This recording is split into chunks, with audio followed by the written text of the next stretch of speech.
It's just labeled number 6. Got it. Okay.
Really? Yeah. We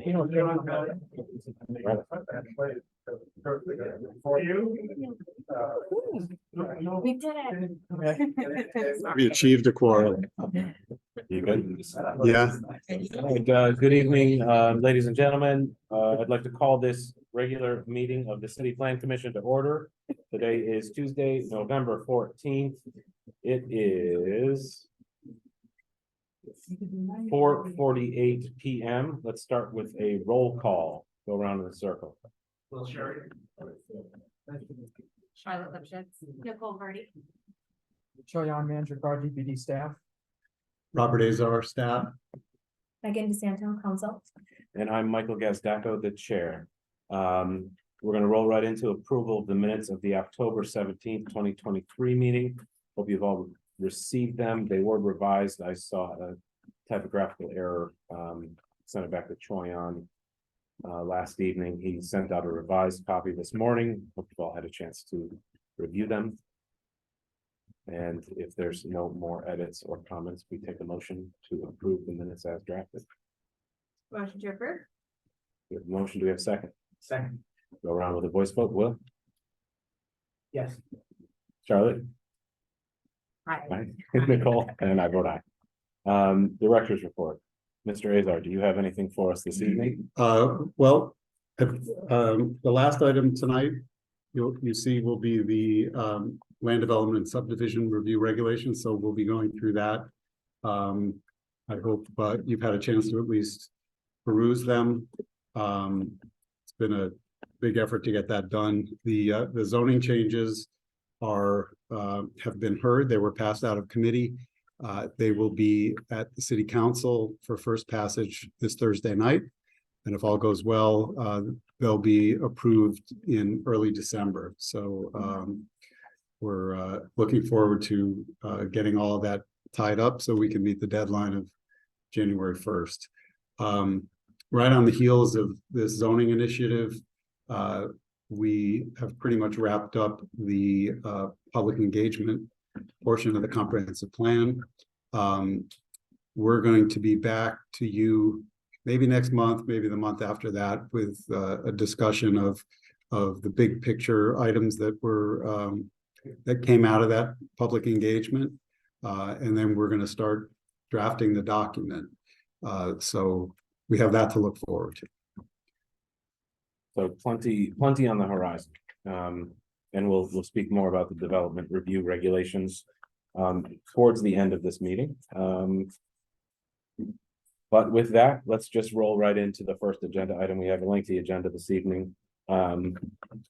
The first agenda item is a request for extension. It's case number 21-048 MI 56 Pratt Street. Sure, and commissioners, this is a request for a one-year extension of the subject. Speak into your mic, please. Sure, this is a request for a one-year extension of the subject minor subdivision.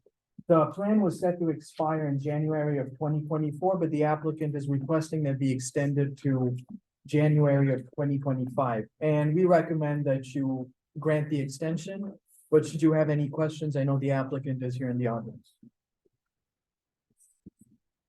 Okay, commissioners, any discussion, questions? City pro forma, so I'll make a motion. Okay, we have a motion. Do we have a second? I'll second. All right, let's go around with a voice vote. Will? Aye. Charlotte? Aye. Nicole? Aye. And I vote aye.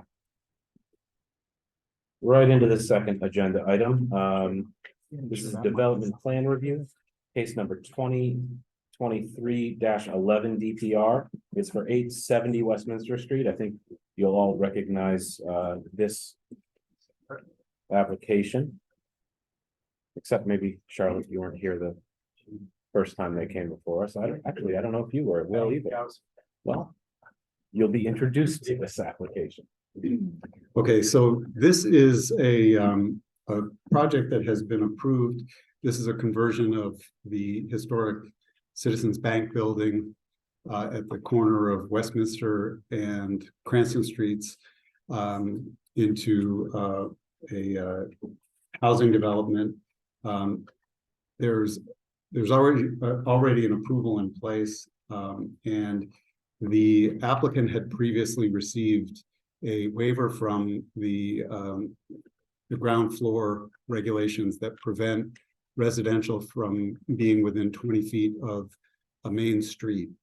And that waiver had applied to the sort of modernist annex, and then also to a portion of the facade along Westminster Street and also along Cranston Street. Originally, this area here that is at the sort of front of the building was programmed for commercial, and likewise on the other side. The applicant is proposing to maintain a commercial space that will be accessed through the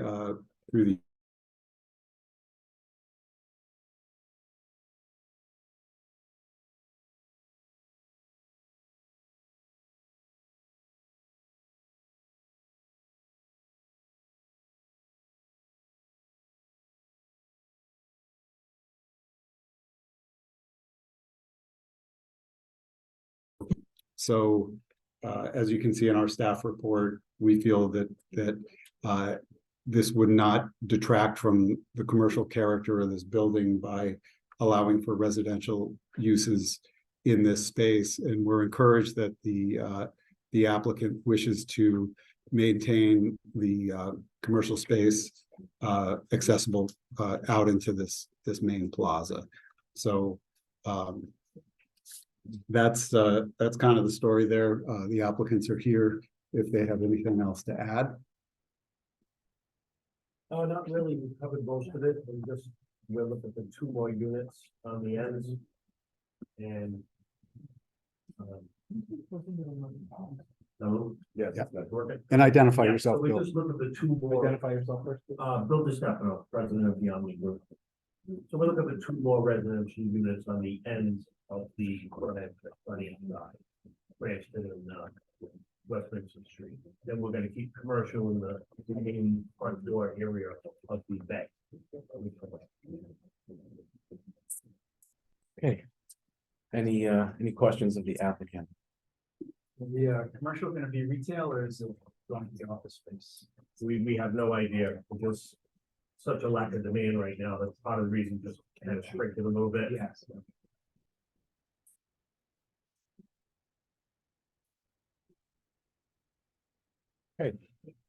Thank you very much. I guess let's hear the staff report and then we'll see if there's any public comment on this item. Okay, so very simply, this is a design waiver that you are allowed to grant.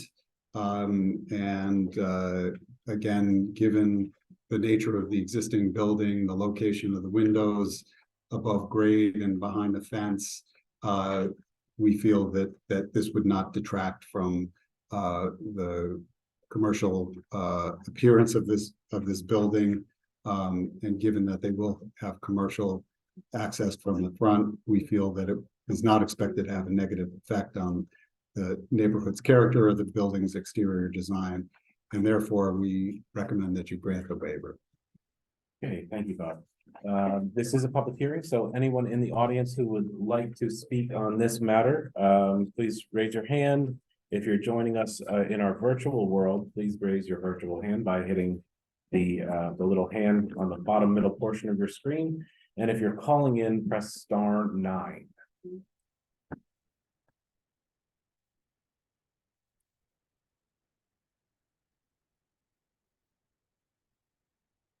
I don't see anyone online. All right, and I see no one here in the physical audience. So with that, we will close the public comment portion of this agenda item. Commissioners, I'm glad they're keeping the commercial in the storefront section. There's really no communication with the street, which is the whole intent of that ground floor commercial ordinance on those 2 sides that they're changing. So I actually don't have an issue with this. I think I would if it were the whole front, but having seen this, keeping the commercial in the middle, that makes me happy. Yeah, it keeps the character of the building. Agreed. And with that, it seems like we're all in agreement. I guess a motion would be in order. Make a motion to approve the design waiver. Okay, we have a motion. Do we have a second? Second. All right, we'll go around with the voice vote. Will? Aye. Charlotte? Aye. Nicole? Aye. And I vote aye. Best of luck. Thank you very much. Moving right along, agenda item number 3, case number 23-053 MI, 116 Benevolent Street.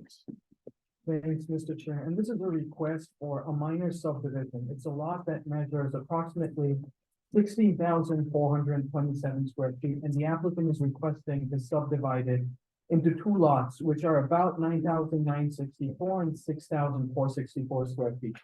The lot's vacant and it's located in the R1 zone. And I believe we have a representative, the applicant that can answer your questions. I might add, that it's very possible this is the very last as of right minor subdivision that you'll see as a commission. Because as of January 1, Bob will be taking care of all of those for us.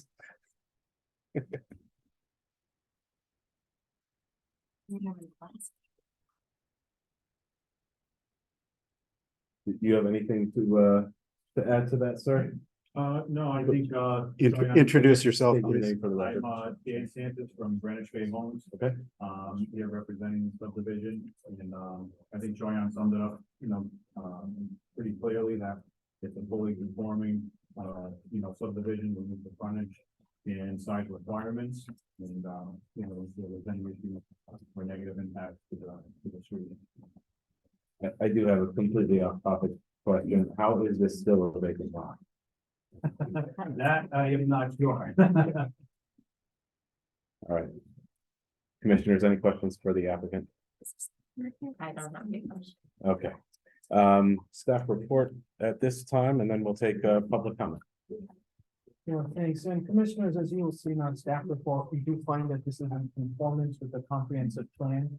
They meet the minimum requirements of the zoning ordinance for creation of new lots. We don't foresee negative environmental impact. These will be buildable lots. We don't foresee any development constraints at this point. And street access will be provided for Benevolent Street. So based on that, we recommend that you approve the preliminary plan subject to the plan being extended to 1 year from the date of reporting the approval letter, and that final plan approval will be delegated to DPD staff. Okay, this is a public hearing, so anyone in the physical audience this evening that would like to speak on this matter, it's agenda item number 3. Or if you're joining us in our virtual world, please raise your virtual hand or press star 9 if you're calling it.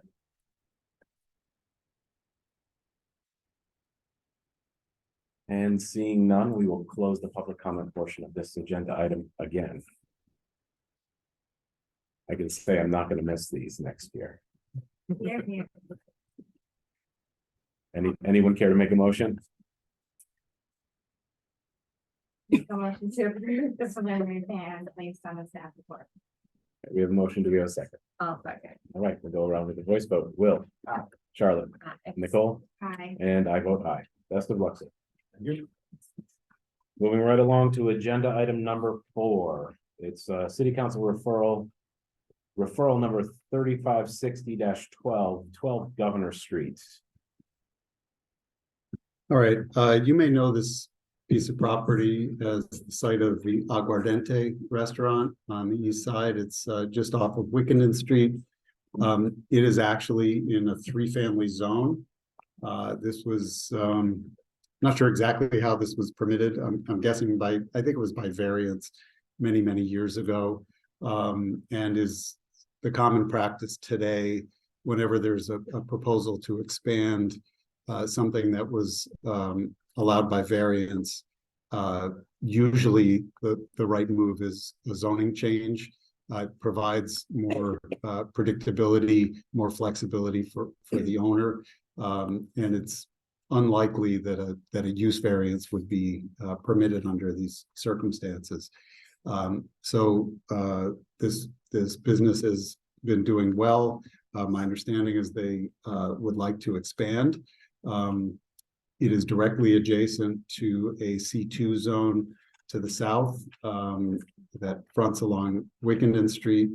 As it is a commercial use that would be allowed in the C zone. This is, in our opinion, the right zoning for this. There still will be some setback requirements from the adjacent residential zone, but this will afford them some opportunity to expand. Because it's a lot that's smaller than 10,000 square feet, they're not required to have parking, so they have a lot of space between the existing building and the street to work with. So all in all, I think this would be an appropriate zoning change. It would allow a business to thrive and continue to grow. And with that, the applicants are here. If they have anything they want to add. Just to give you some history on. Just introduce yourself really quick. Joshua Miller, our representing the owners, who are myself and my partner at the hospital who bought the building. Just before COVID started, it was a private club that evolved and existed in that space with a liquor license about 40 years under the variance. And the current tenant, who's also here, if you wish to speak to him, is doing very well in a very small space, and he was recommended when he started trying to establish outside seating that the best way to go in that direction was to get his own machine. Okay. Now this exhibit, basically the C2 is everywhere you've highlighted, and the X on 180. That's basically all we're looking at here is to pull that line up to the lot line. Okay. Thank you. Commissioners, do you have any other questions of the applicant? Okay. Guess with that, we'll hear the staff report. Okay. So as I mentioned, this is directly adjacent to a commercial zone. As such, the future land use map of the comprehensive plan supports this because it's directly adjacent to what the comp plan describes as a mixed commercial residential area. So this zoning would fit well within that designation. So it's as simple as that. This would also, in our opinion, be consistent with the purposes of zoning. So we recommend that you recommend approval of the zoning change to the city council. Okay, thank you, Bob. This is a public hearing, so at this point, we will open this up to public comment. If there's anyone here in the audience that would like to speak on this matter, please raise your hand. And if you're joining us in our virtual world, please raise your virtual hand in the bottom middle section of your screen, or if you're calling in, press *9.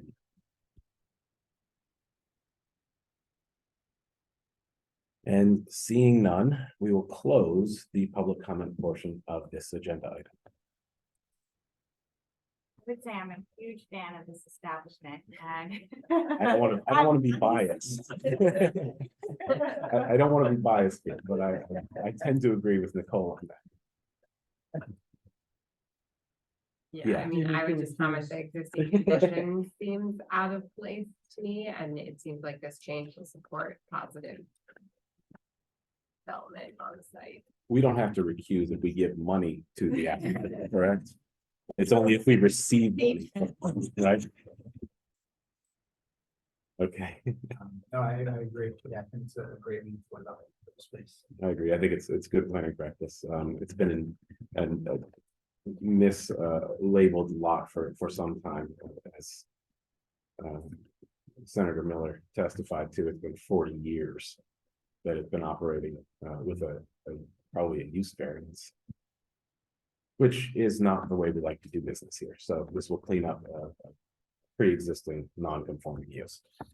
So I would support a zone change. And it seems like it's time to entertain a motion. make a motion to advise the city council to approve the proposed zoning change. Okay, we have a motion. Do we have a second? I'll second. All right, we'll go around with a voice vote. Will. Aye. Charlotte. Aye. Nicole. Aye. And I vote aye. Best of luck. Moving along to agenda item number 5, it's another city council referral number 3556. 53 Batcheller Ave. And thanks, Commissioners. So this is a request to be zoned from C3 to R2. So as you will see, the subject lot is located adjacent to some heavy commercial uses on Silver Spring Street, and it is zoned C3. However, the applicant is requesting the rezoning because they would like to construct 1 or 2 family dwellings on the subject lot, which is not permitted in the C3 zone. So, yeah, the applicant's here and they can tell us about it. Ramsey Loca, I'm the zoning and zoning consultant. And I'm the Ron Tully of the owner. This lot 77, lot 338. This was always zoned R2 for years. I know that because I used to enforce it when I worked in the police department. And only the front from Silver Street, the street that is Silver Spring Street, 100 feet back used to be M1. And in back of it, all the lots are R2. And this particular lot, in back of it, on the side of it, the Batcheller Ave, where I reside also, is zoned R2. So I don't know how it got to change to C3. C3 says you can have 2, 3, 4, 5 unit apartments. You can't have 1. Which really boggles my mind.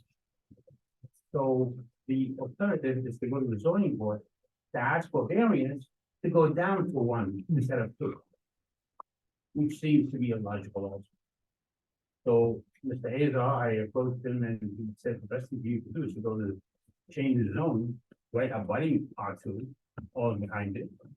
So you do R2, 1,000 square feet, I could do 1, I could do 2, no more than 2. But he only wants to do 1 for his daughter. And so that's why we're here. We don't often see applicants trying to downgrade their zoning, so this is a first. Any questions of the applicant? Right. Staff report? Sure, and Commissioners, we recommend that you make a positive recommendation to the council, just given that based on the comprehensive plan, the rezoning to the future land use map, the rezoning to R2 would be in conformance with the plan as well as the zoning ordinance. So we recommend that you make a positive approval. Okay, this is a public hearing. If there's anyone here in the audience, we will open the public comment portion of this agenda item at this time. If you're here to speak on this matter, again, it's agenda item number 5. Or if you're joining us virtually, please raise your virtual hand or press *9 if you're calling in.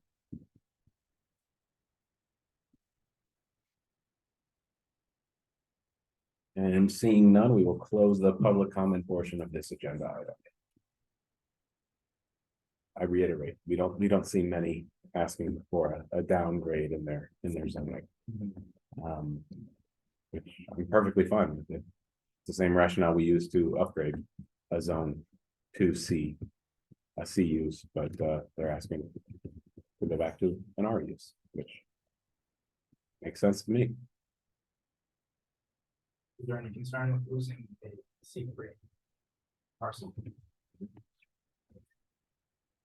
No, not in my opinion, given where this is, it's sort of laid out as a house lot. You know, they could build a 2-family house. I mean, in general, you know, the question comes up, well, why don't we allow single-family houses in commercial zones? It's because we want to see density in commercial zones. But given the location here, this becomes kind of a judgment call of, you know, where do you put that line? But I think it's perfectly reasonable for this to be a house lot. And if someone wants to build a single family house, we wouldn't have any objections.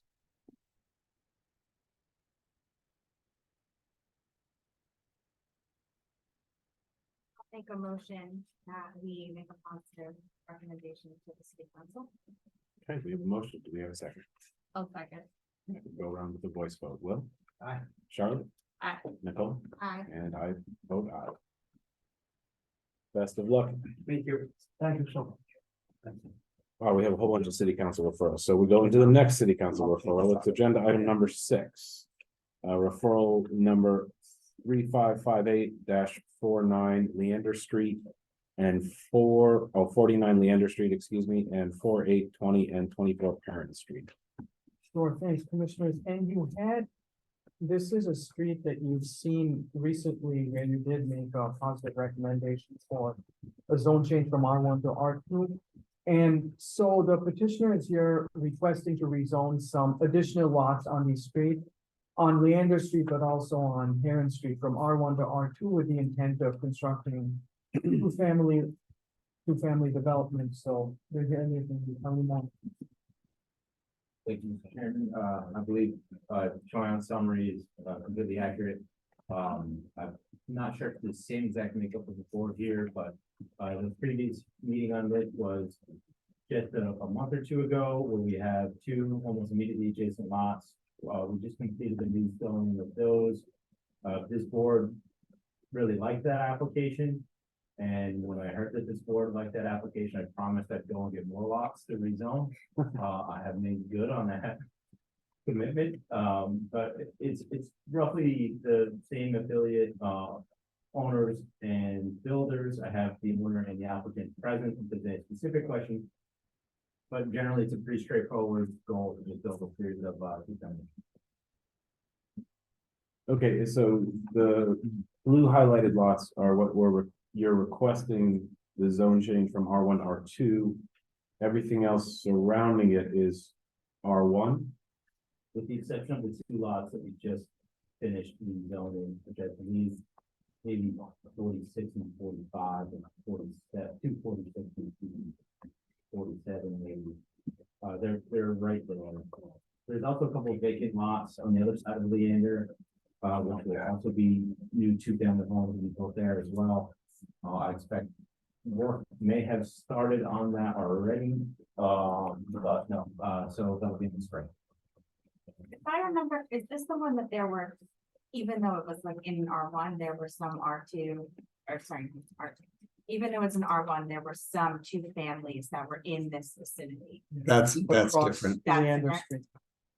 So, if we were able to zoom out a little bit, everything on this side is all R2. That apartment complex is a very dense apartment complex. That's like 8 to 10 stories tall. These vacant lots in this area. Yeah, there we go. A little bit south, yeah. So you can see how it's all immediately abutting R2, and there isn't really any development in that same general area. The councilperson is very supportive. The councilperson and I have been working on other R2 zone changes. He's a strong believer in 2-family properties. I could go into detail if you'd like, but generally speaking, the cost to build a single-family home, the return on it is not a return that's affordable for market value in certain neighborhoods of the city. So when you go from a 1 to 2-family home, that added income is really the ability for a normal owner occupant to finance the project. So single families will not get constructed on these lots because the market cap for price and value is outside of the zone that a developer would need as a cost of construction. The 2-family home gets you there. And Perrin Street appears to be just a paper street as of now. Is that correct? That's correct. And there looks to be some structures on that paper street. We do have an ambitious neighbor that has voluntarily improved public property. We do not intend to actually alter any of that. We intend for access to come through Leander to the rear lots, where that you kind of have like the trapezoid, and then the more square pair of lots, we intend to have access come directly in Perrin, but we won't reach the voluntary improvements of it. Okay, so you won't be building out Perrin Street along with these lots as well. Not all the way to the second set of lots, if that makes sense. If you're walking down Perrin, there's kind of 2 sets of lots.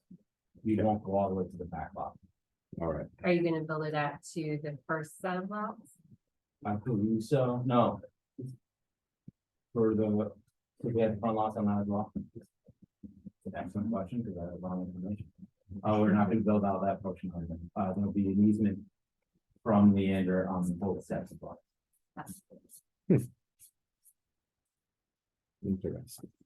So with the recently requested, and are they still pending at city council, those previous? No, they were, the ordinance committee gave them a favorable recommendation 2 or 3 weeks ago, so I believe they'll be wrapped up at the next council meeting. Okay. We'd like to have the zones touch each other when we're making recommendations, and if those 2 pass, that would be an additional 2 behind it. We have no objection to a favorable recommendation pending the completion of those other improvements. It's essentially perfect. We made the positive recommendation on the first 2, but there are these little orphans back on Perrin Street now that, Where exactly were the first two? Uh, Those two. I think there were these 2 here. And those are the ones that are the new ones Yeah, in their back. Rear. or just adjacent to, yeah, right there. it was these, was it these 2, Dylan? Yes.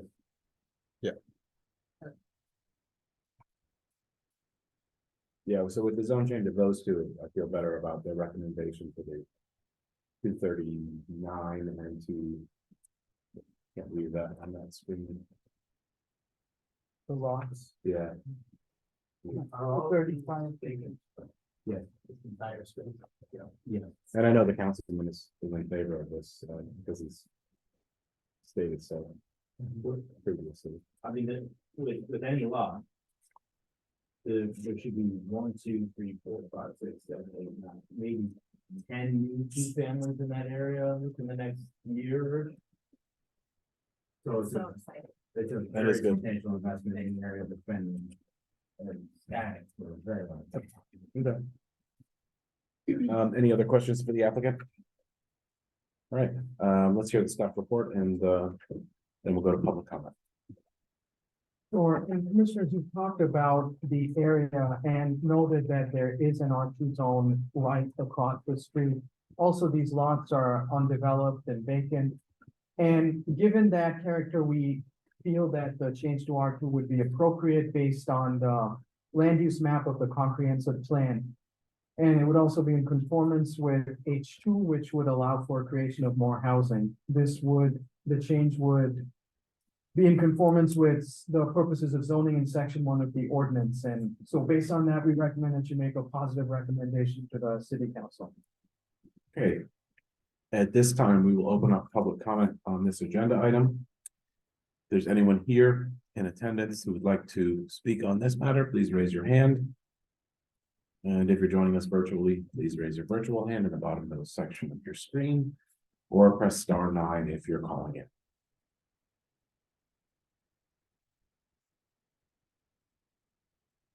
And seeing none, we will close the public comment portion of this agenda item. I mean, I like the housing, I like the initiative. This is an undeveloped area of town. But I think, as we made a positive recommendation for the previous 2, I think we should make a positive recommendation. My only couching of that is, assuming they approve the first 2 along that Leander Street portion, so that we're not extending the R2 as a little bubble or a cloud up in no man's land. I assume they will, but that would be my only condition on the recommendation, is that assuming the city council approves the zone change for those first 2 lots, we make a positive recommendation for those 2 behind it, and then the other 3, the trapezoid, absolutely fine with me. Yeah, I'm fine with that. I think my initial is like an like a 1 family next to 2 families, not that big of a difference. You're absolutely So, but I. Just if for that good makes planning everyone feel practice. I'm happy Having to. little R2 bubbles floating around, I don't really, especially on a paper street that's undeveloped. Yeah, I mean, I think that, to me, that's the bigger thing, that they need the, access Yeah. from the other street in order to get to those two Mhm. lots as of now. I guess my question is, what causes the city to build that road? That's a good The question. city does not build the road. Any developer would have to build out a road to gain access to their That's lots. what I thought. And then they could dedicate it to the city, in which case the city takes on the responsibility of ownership and maintenance. But, or they could try to abandon it and do a private driveway or something like that, but then you're getting into more probably multifamily. So, if they can figure out a way to do it through easements, that's allowable. Yeah, sure. As long as there's visible access to the street, that's all That's they right. need. Yep.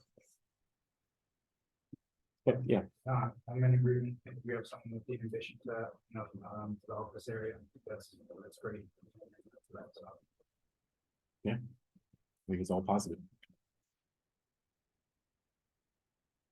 So are we making a motion to make a positive recommendation to the city council, subject to them passing the zone change for the other two properties? Yeah, I think only for those. Let me see, there's lots again. It's really for, 61. yeah, it's for those back two Perrin Street lots that are kind of orphans without it. The other, just a straight positive recommendation are fine with me. You know which lots we're talking about, right, Yeah. Diane? Yeah. So move. So do you wanna say that it only applies to the lots on Perrin Street? So The we condition- make a positive recommendation for these three Okay, and a positive recommendation, assuming subject subject to to the zoning being zone changed. change for these two, 61, which is 65. currently pending Okay, in front of city council, okay. right? So we have a motion. Do we have a second? I'll second. All right, let's do a voice vote. Will, Aye. Charlotte, Aye. Nicole, Aye. and I vote aye. Moving right along to agenda item number 7. Another city council referral number 3559. It is 639 Wickenden Street. Okay, this property is at the corner of Wickenden and Wade Street. It is zoned R2. There are actually multiple structures on this. There's sort of a house and then a one-story kind of odd-looking structure. I'm not sure what its purpose is, and then there's a garage. This lot is 3,600 square feet. It's rather small. The petition here is to rezone this to R4, which would allow for multifamily housing. They're also looking for,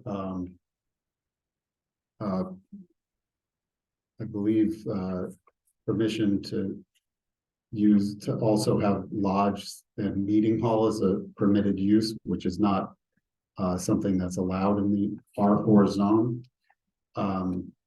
So I'll let the applicant's representative speak a little further to this. Yeah, this one was the one I was most interested in because I didn't quite understand it, so. Sure. From the preview. I do have, my land use expert, Peter Friedrichs is available on Zoom. Yep, bear with me just a minute. I'll bring him up. Can move through his report momentarily. Just kind of want to set the table briefly. This is a property that was in receivership. Receivership generally implies that the property was in such disrepair.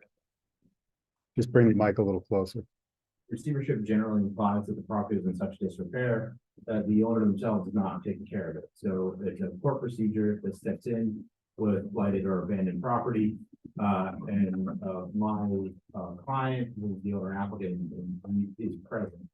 And available for questions, please, the board is interested. Purchased it through the receivership process. If you're not familiar with it, if you could just think through the Rolodex of the ugliest buildings you've seen in the entire city.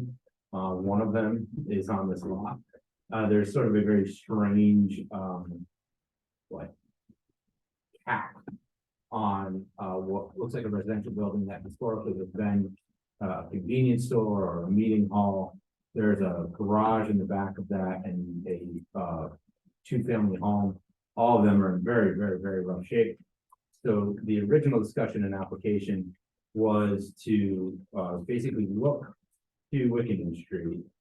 And I have a copy of the presentation that's been handed out. Peter, I don't know if you're able to share it too, but I don't have it.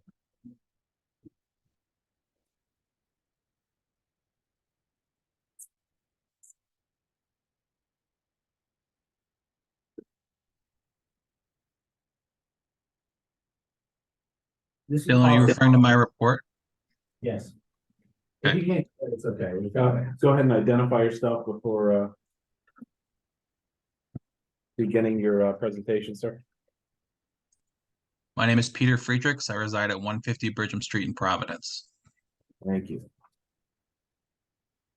We basically looked up and down Wickenden Street and try to identify what was a build that was comparable to Wickenden Street that made the most sense to us. I think if you look through the report on page 2, our sort of conceptual preference is something just like the Point Tavern. If you continue through the report, and Peter can go through it in more detail, there's a lot of buildings of this size and shape and general use and structure up and down Wickenden. That was our first concept on what we wanted to put forward. That included the concept of the social club. Social club would require a special use permit application, which is not a portion of tonight's application. But we could subsequently pursue that if we were able to accomplish a zone change here. The other thing that my client and I have discussed is if a build similar to those that already exist on Wickenden Street is not something that this board is looking favorably upon, would be just to keep the existing structures and convert them and make use of the existing structures in place. The two-family structure to be a two-family, the convenience store structure to be a either another residential unit, or we may apply for the special use permit for the social club there, and to convert the garage into a residential unit as well. I believe the only way for us to accomplish that is still the R4 zone change application, because we would have multiple structures on the same parcel. If the favorable recommendation was limited to existing structures, we wouldn't object to that. And rather than belabor the point, Mr. Chairman, I don't know if we do qualification with experts for planning. I know that we do it for UDR. No, we don't normally do that. Okay. So with that, I would just want to turn the virtual mic over to Peter, who can kind of walk you through the report. I've apparently inadvertently handed you my annotated version of the report. That's all right. I'll highlight the report. And there are many sites that not going to plan throughout, but I'll have Peter walk you through it. You can Peter, while introducing yourself, you can also give a little bit of your experience, and then state why you're here today, even if we don't admit you as an expert. Sure. As I mentioned, my name is Peter Friedrichs. I live at 150 Bridgham Street in Providence. I'm a certified planner by the American Institute of Certified Planners. I previously served as the city planner in Newport, and before that, the director of planning and economic development in Central Falls. Dylan asked me to take a look at the proposal before you this evening, and I developed a analysis of the proposal that was submitted with the application. So I'm just going to take a few minutes here this evening to walk you through that report. It's available, I believe, in its entirety to you, and then I'm available for any questions you might have as well. So the proposed zoning amendment is, as previously mentioned, to rezone 639 Wickenden Street from R2 to R4 with the additional permitted use of a lodge/meeting hall. This will allow the new construction of a new building at 639 Wickenden, which will be in line with other mixed-use buildings typical of Wickenden Street. The model, as mentioned, is 302 Wickenden the Fox Point Tavern building. And this would be similar to other buildings on the eastern end of Wickenden Street, namely 673 Wickenden, 64 Furnace, and 582 Wickenden.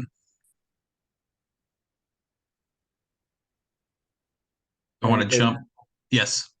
Just briefly, with lodge meeting hall as a permitted use, can you explain that a little bit more in detail? We're withdrawing that portion of the application. We're not seeking to get the lodge meeting hall approved. Okay. That's a portion of the zone change. All right, I thought that's what you said, but it's still on this, everything I'm reading, so it's confusing me. Thank you. Carry on, Peter. I apologize for interrupting. It's all right. So there is one error in my report on page 6 where I talk about 180 George M. Cohen Boulevard, the old Tockwat, and that is not in the R2 zone, that is in the W2 zone, but I think that actually supports my conclusion that the low density residential future land use, which is pretty much this whole eastern end of Wickenden Street, has several zones inside it. There's also 582 Wickenden, which is zone C1, but is in the low density residential future land use designation. So this minor zoning change, which is in line with the comprehensive plan and is not inappropriate given Providence's acute need for additional housing units, as evidenced in the Rhode Island Housing Fact Book and other documents, is well within the Planning Commission's opportunity to support, and also the City Council's finding of consistency with the comprehensive plan, and ultimately their enactment of the zone change. Regarding the purposes of zoning, my report provides analysis for consideration by the Commission to meet its statutory requirements. Essentially, the zoning amendment will allow for the construction of a new building built to all the appropriate standards. This small zone change will allow development in an orderly fashion and subject to the city's discretionary oversight through the zoning amendment process. Critically, and relative to the recent Rhode Island Supreme Court decision in Peter Scotti and Associates v. Yurden, the comprehensive plan does not preclude R4 zoning at this location. Development will be consistent with development in the vicinity. Regarding the comprehensive plan, one of the items of principal analysis is the future land use map. This area is designated low density residential. Low density residential is described as these areas are characterized by 1 family and 2 family dwellings. The language characterized does not exclude other uses. In fact, I previously mentioned several other uses that exist in this future land use map designation. Changing one small lot to permit additional uses than those characterized will not change the character of this designated area, particularly where there are similar uses in the vicinity. Next, the proposal is in line with the vision of Providence outlined on page 13 of the comprehensive plan. The zoning amendment also aligns with and supports the comprehensive plan's 5 guiding principles. The zoning amendment is further consistent with several chapters of the comprehensive plan, including the sustainability and the environment chapter, the built environment chapter, the business and jobs chapter, the housing chapter, the arts and cultural resources chapter, the community services and facilities chapter, and the land use chapter. Given these considerations, my recommendation is that the Commission find the proposed amendment consistent with the comprehensive plan, and that the Commission recommend the Council pass the zoning amendment. Thank you very much. Thank you. Mr. Chairman, I did want to point out page 3 of the handout. You can see Of this recent, the one we got today, just today? Yeah, well, Okay. I appreciate that it may be in your hand today. We'll see you today before our hour. Yes. The building that we're referencing, you can actually see the 2 buildings that are subject to our application in the same photo. So the building that we're referencing as a building type we want to emulate is the one in the foreground. Behind the tree, you can see the building with the orange top hat in a 2-family home right behind it. It is so the building that we're looking to build is almost an immediate abutter. And then there is a commercial, there's a car maintenance shop or some kind. And then there's the buildings that we're looking to improve upon. In terms of the characterization of the area, it's low density residential. I was unable to produce an exhibit today. There seems to be an issue with labeling on the abutters list and information. However, a one or two family home is a very atypical use in that area. The actual existing structures and uses within the immediate surrounding area are almost entirely more than 2 units of relatively 3 to 3.5 stories, or the Wickenden 3 stories in an attic. Or they are multiple 2-family homes, or a 2-family home and a 1-family home all in the same parcel, and the remaining parcel is paid. So while the comprehensive plan identifies the area as low density residential, which we don't see there an issue with this application, it is worth noting that almost none of the properties in that area are actually. You know off the top of your head what the zoning characterization of the lot you want to emulate on page 3 is? I believe it's just multi-family. No, that's- Originally a social club with the property. That's R2. That Right here. that parcel is zoned R2 as well. Oh, that's R2. That's what I thought. Yep. Okay. There is C1 and C2 in the. You do not abut C1 and C2, but it does exist in the immediate vicinity of the corner of, I believe, as well as along the game. Can you 582 Wickenden is C1. Yeah, I was just gonna ask you to zoom out slightly just to see what we're dealing with here. This is, I'm assuming everything that's highlighted there is that R2, all of it? This is all R2. Yep, All right. and this is their parcel right here. So everything surrounding them is R2. That's correct. R2 designation, not R2. Understood. And then what is the sort of purple color? This is C1. This is C2. And then further up Wickenden Street, you get into the C2. This is that Governor Street parcel that we looked at earlier. Okay. And R4 again is what you're requesting because it allows some commercial use? No, Primarily for the density, the owner and applicant. I don't know if he's gonna throw something at me, but he has a dream of eventually owning a social club. I'm not sure if this is the right spot for that.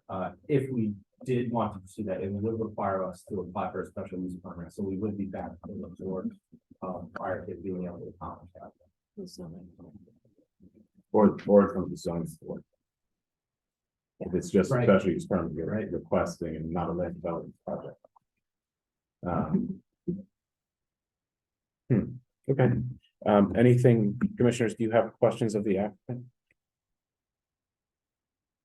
I'm just trying to understand. Are the pictures? Where it's like residential and then. The points, is that on this street? Yeah, that's further down. But, so. That's further towards the C zone? the point is in the C zone. Yes, right there. That's a conforming property. There are 2 at the corner of Wickenden and Game. Here and here. I believe it's this lot, this parcel and this parcel. You want to grab the microphone so that our viewers at home can hear you as well? Thank you. Thank you, Mr. Chairman. I know that this parcel is the exact type of build that we're looking to do. I believe it's this parcel as well. I might need to reference Google Maps, but I'm 100% sure about this parcel. I'm about 80% sure it's this parcel. Okay. Have you spoken, I believe this is Councilman Gonzalez? We have, he's got a full site tour. We've been in discussions with him throughout this process. Have we had any communication from the councilman about this? Not about this, no. Okay. I'm happy to get into the details in the staff report. I think it might answer a lot of the questions that you have. Okay, Dylan, does that just about wrap up your We're happy presentation? to wrap up our case and piece. If Okay. there's an issue that's presented, I would like to go to respond, but no further presentation on that. All right, thank you. Yeah, I think now is a good time for you to fill us in on your thoughts on this job. Okay. Staff report. All right, so here's the way we analyze zoning changes. When you're talking about a map, you always have to look to the future land use map of the comprehensive plan, and you have to look at the land use designations and how they're described. So this is the future land use map. I've got it zoomed way in. This is Wickenden Street. This is Gano Street. This is Ives Street, which is has a commercial designation. This is the commercial designation of Wickenden Street further to the west. This parcel is right around where my cursor is. Okay. Sorry, can you do that for where your cursor is right now? Right in the middle of that area. Right below the S in Wickenden Street. Okay, so this is clearly within this sort of I don't know what kind of color you'd call that. Brick orange, I guess. That corresponds with low density residential. Okay. Next, I'm going to show you in the comprehensive plan the language for the low density residential. This is the second least dense of the land use designations in the comprehensive plan.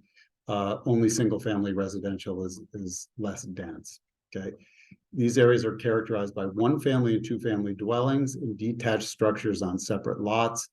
Buildings typically range in height from 1 to 3 stories. Lot sizes vary from 3,200 to 5,000.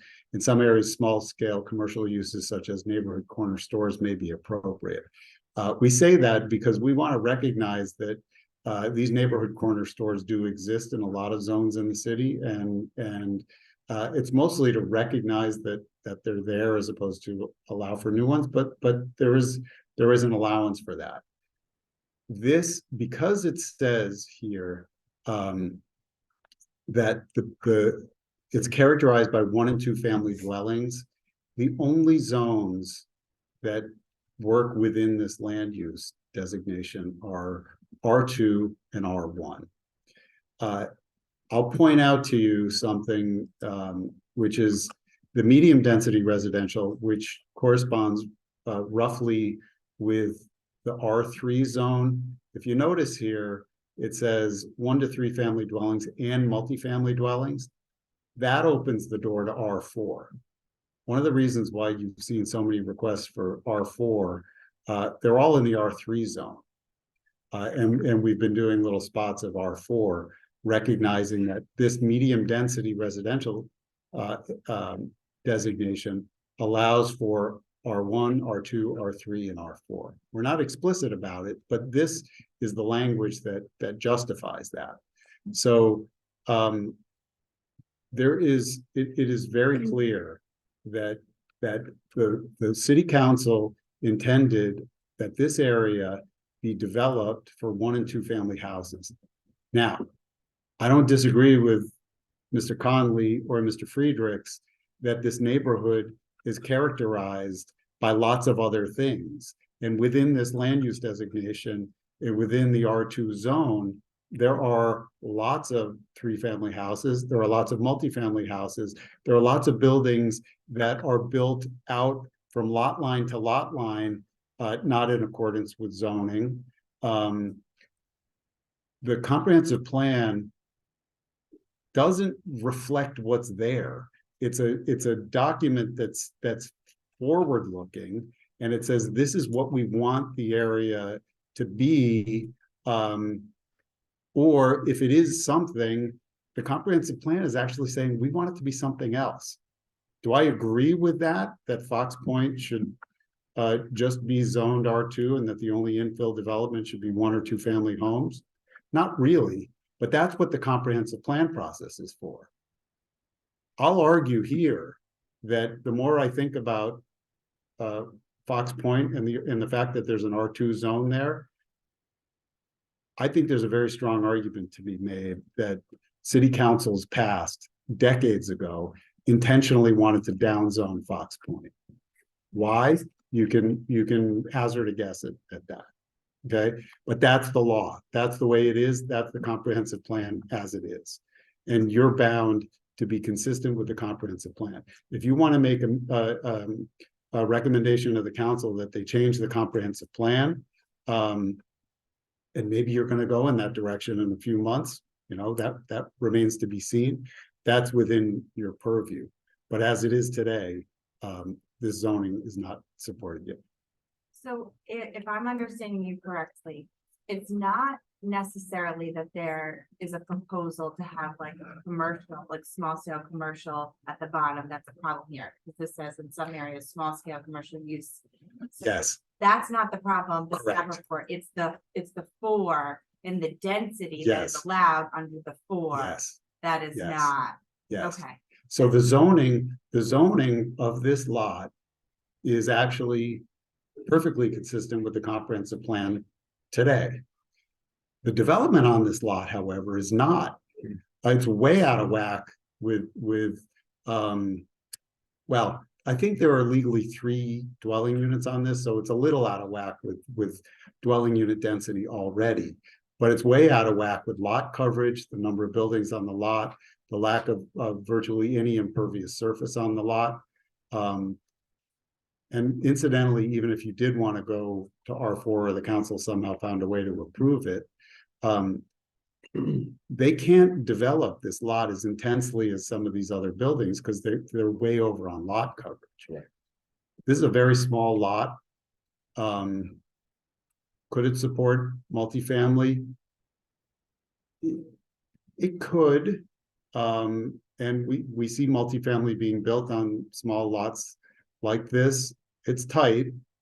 You know, regardless of how I feel about whether R4 is right here or whether even R3 is right here, the comp plan simply doesn't support it. Another thing to keep in mind, if you and the council were to say yes to this and zone it R4, that means any lot in Fox Point in the R2 zone, by the same logic, could be zoned the same way. And again, that is, in my professional opinion, as someone who developed that map and wrote that language in the comp plan, that is absolutely not supported. Okay. That clarifies a lot for me. This is thank you, Bob. This is a public hearing, so with that, we will open the public comment portion of this agenda item. If there's anyone here in the audience that would wish to speak on this matter, please raise your hand. If you're joining us virtually and you'd like to speak on this agenda item, again, it's City Council referral number 3559639 Wickenden Street, agenda item number 7. Please raise your virtual hand, press *9.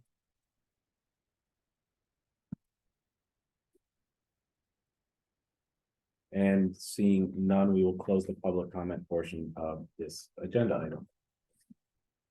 Well,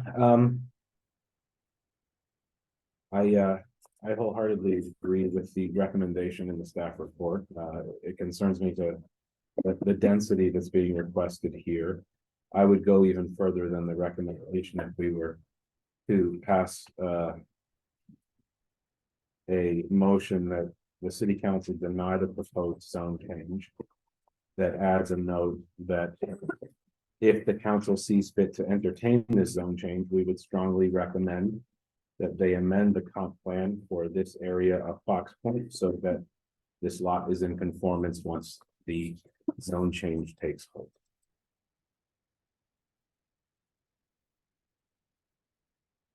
I have a couple of questions.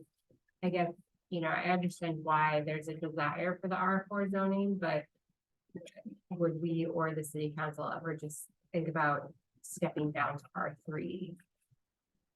Zoning for the less drastic change. For this parcel or for Fox Point in general? Maybe both. I think it's certainly on the table, and this is one of the primary reasons why we're revisiting the comprehensive plan. You know, we have for, you know, I would argue decades now, incrementally tried to bring our zoning ordinance more in line with the existing fabric of the city.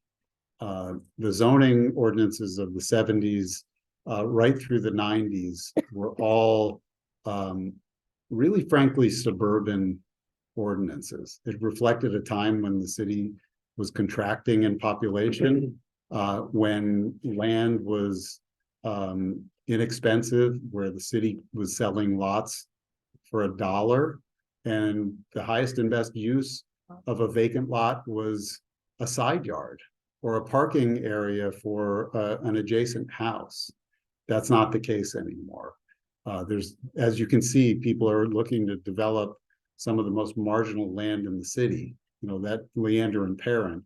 The reason why that's not being developed is because it's full of ledge and you know, inhospitable grade. It's not going to be easy, and that's why it hasn't been developed to date. So I think we're seeing that the market wants to build housing pretty much anywhere, and I think that's going to be, you know, it's actually a perfect segue into the discussion about the comprehensive plan. You know, can we as a city afford to have zoning that artificially suppresses housing construction, especially in a neighborhood where that zoning doesn't truly represent what's there? Right. Yeah, I was gonna say, I feel like our hands are tied thankfully on this one, but I would really like to see for the comprehensive plan review that we're going through, dive into exactly what you just said, because part of, to me, what makes up the beauty and the culture and the energy of Fox Point is the fact that you have kind of in the middle of a neighborhood, different restaurants, or you have like a pop-up trade shop, or you have, you know, there's a lot of culture at Fox Point that I'd like to see looked at, because it doesn't, to me, R1 and R2 in the Fox Point doesn't really feel right, but legally we're tied here today. But for the comprehensive plan review, I'd love to see that looked at and, you know, try to increase the density a little bit and cultivate mixed use. And just because we make a recommendation, the city council does whatever they want. We just make a recommendation. Their political body, we're tied to these specific criteria that we have to look at every time. And obviously it's not in conformance with the criteria that we are looking forward to. Mr. Chairman, similar to the, I think. Do you have something new to add? Because I think we've heard your presentation already. I just wanted to respond to the question about conformance with the comprehensive plan and whether or not how this zone would function. In the same vein that the board previously just had a vote on that told the council that it was supportive if the council took this other action to change those 2 other lots on Leander. That's how the lots on Perrin is supported for zone change. I appreciate the legal argument that this board feels bound that it has to deny this application, but to at least put within that the recommendation of denial what this commission's opinion is of the low density residential at that site more generally. If it requires further council action, it's certainly up to them. But I think the conversation this evening is very insightful. I would not want that to be lost in the decision as it's submitted to the council. So that the decision to the council would include, I think, the depth of the conversation, not just a denial. Okay, thank you.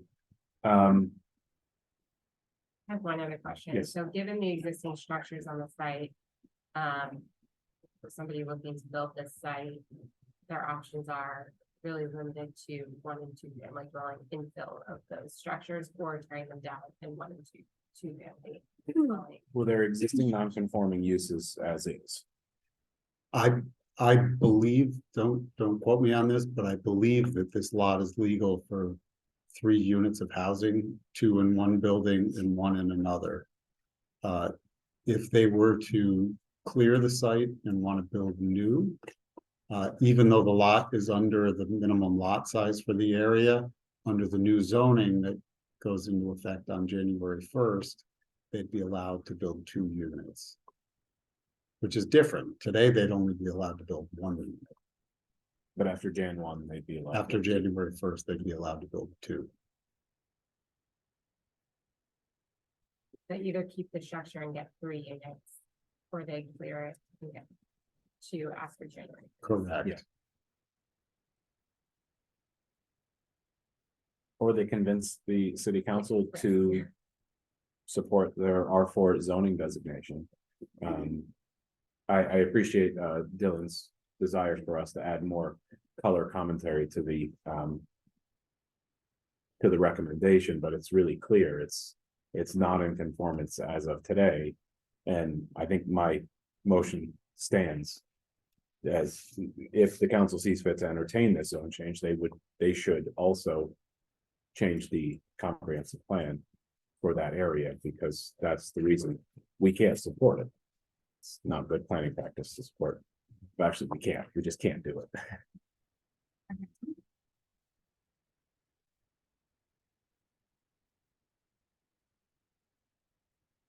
But how can we look at this when we do? That, absolutely.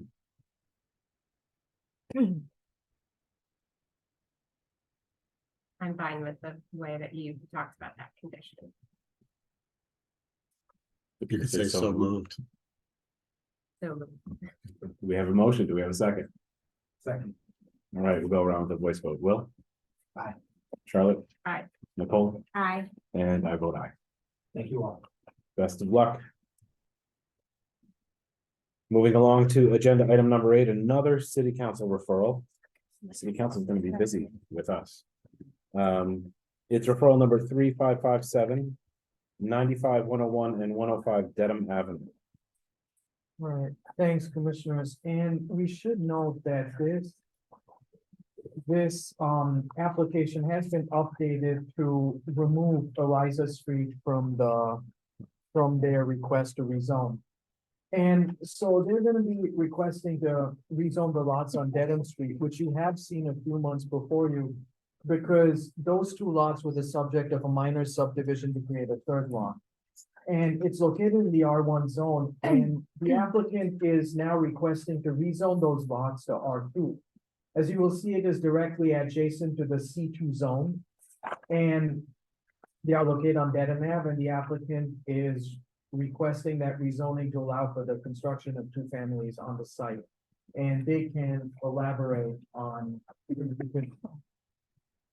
Attorney Garrity. Commissioner John Garrity, the applicant, this petition. You, Joanne had indicated, you may recall that we were here before you with respect to a subdivision of those two lots into 3, they're now 3. The designation is different. When we originally presented the petition, we included, we had intended to include that large lot on the other side of Dedham and the other larger lot down here, as our clients had an agreement to purchase it. But there were some difficulties with respect to these lots, and they chose not to purchase those lots. So as a result, we have amended the petition to exclude those lots and to only include the 3 lots which were originally before you for the subdivision. As the staff report has indicated, it's adjacent to the C2 zone, which is a shopping center on Hartford Avenue, I believe. And a couple of not too far from the C2, from the R2 zone as well. So, as Dylan had indicated with respect to the market value of R2 versus R1, it just doesn't economically add up to build a single family we can do it. And R2, believe this is an appropriate area adjacent to the C2 zones, the guys in buffer from the C2, not the commercial zone, but those can provide commercial to an R2, which is, still low density designation. and appropriate for the area because of the lots, vacant next to that.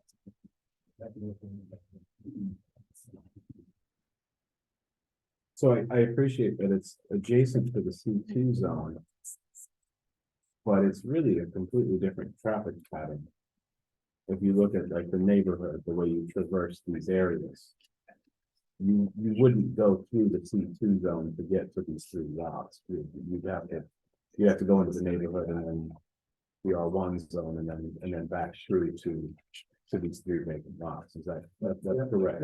That's absolutely true, but I guess I would suggest to you, when I went over to view these lots, Dedham is a kind of a street unto itself because of the traffic pattern, the section through, and so it's almost its own street with a dead end.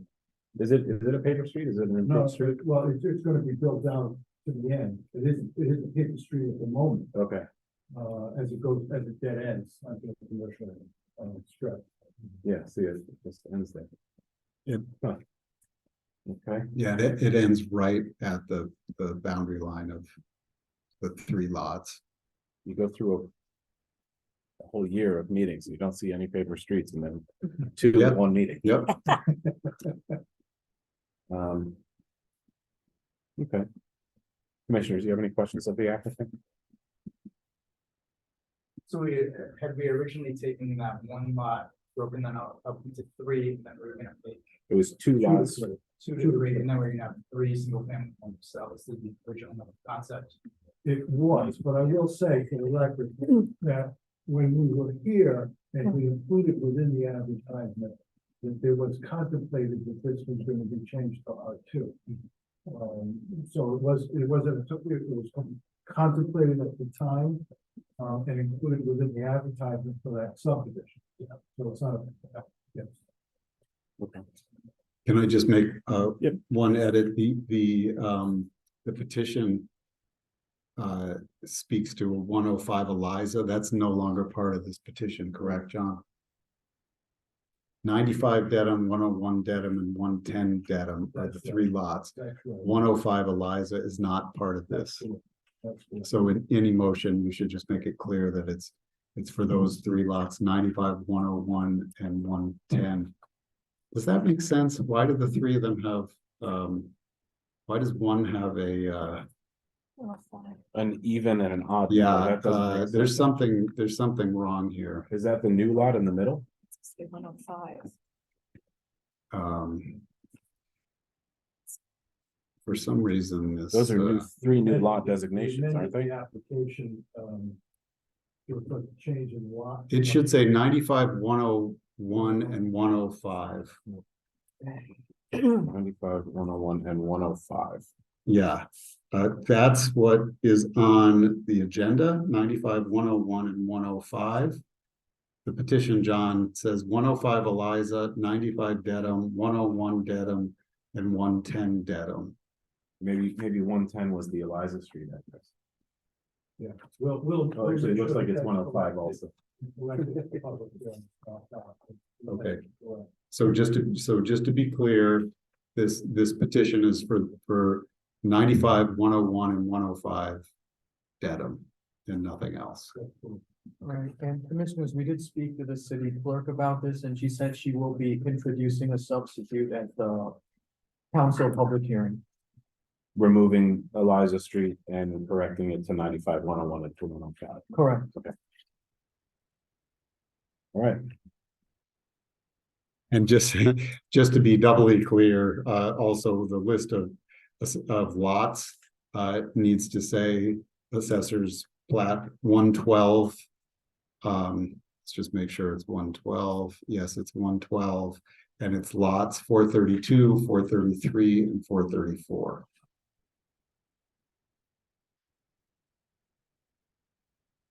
Cross those out as well.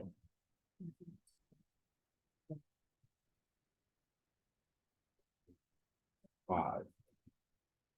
Okay. Any other questions of the applicant, commissioners? We're here with staff report. Take it away. Sure, thanks, commissioners. And based on our analysis and the proximity of this lot to the CP zone, Also the fact that you do have R2 within a certain distance of these lots. And the fact that these lots are vacant and the street is undeveloped, we do feel that rezoning to R2 would be appropriate. As just based on those conditions, as we don't foresee that this change would drastically affect the surrounding or have a negative effect on neighborhood character. And also based on the future land use map, we will see that C2 zoning does give, that is in direct proximity to these lots, does give some kind of credibility to this proposed zone change. And given that we don't foresee a negative impact, and we don't see a negative effect on health, safety, and welfare, we recommend that you make a positive recommendation with council for the zone change to R2. And as discussed, this would apply to 95, 101, and 105 Dedham, which would correspond to lots 432, 433, and 434 on plat 112. Thank you, Charlie. All right, this is a public hearing. If there's anyone here to speak on this matter, please raise your hand. If you're joining us virtually, please raise your virtual hand or press *9 if you're calling in.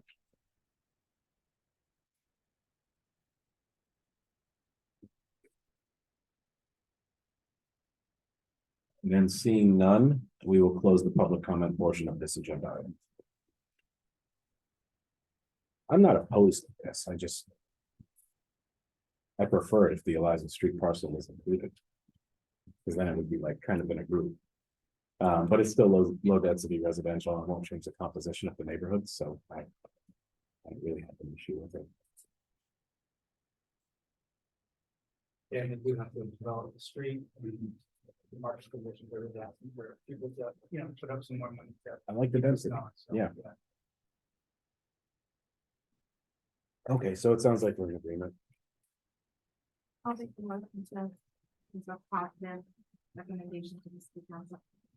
We have a motion. Do we have a second? Second. Second by Will. Go around with the voice vote. Will? Aye. Charlotte? Aye. Nicole? Aye. And I vote aye. Thank you, Mr. Gary.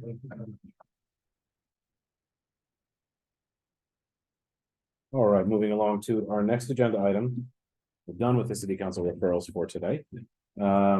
Next, you know what, let's just take a quick recess, maybe 3 to 5 minutes just to use the restroom since we don't have a quorum if one of us leaves before diving into the next two items. So it is 6:10. We will come back at 6:13. 6:13, 3 minutes. Nice and efficient. Yeah, I have it. Yeah, sorry, I might have the. Do you want more? Do you need one? I will, thank you. I've drank my whole water. I know, I did. For hot air, forced hot air. I got it. It's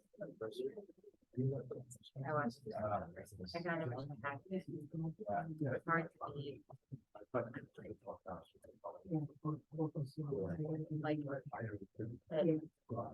they were thinking. It is not strong.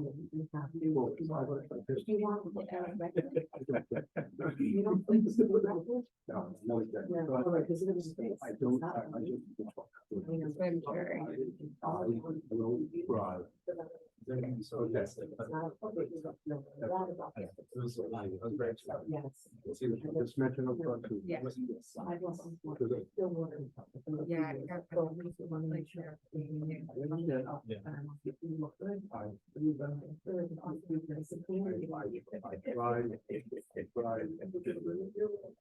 God made you like that. That's why I do excuse. I'll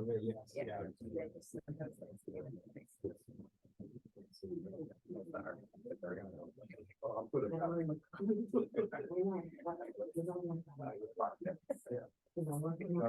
Yes, tonight is gonna happen.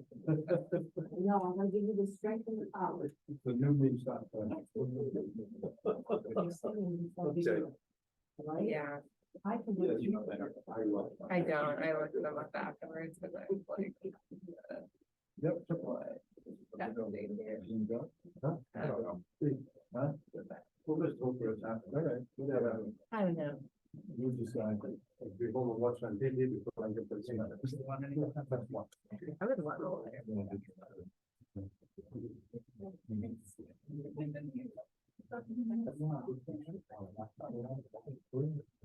No, no. Never gonna.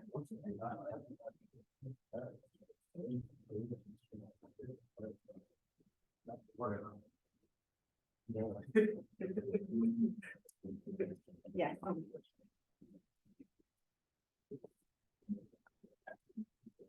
All right. We'll call this meeting back to order. It is 6:13. Next up is agenda item number 9. It's a minor subdivision, Unified Development Review.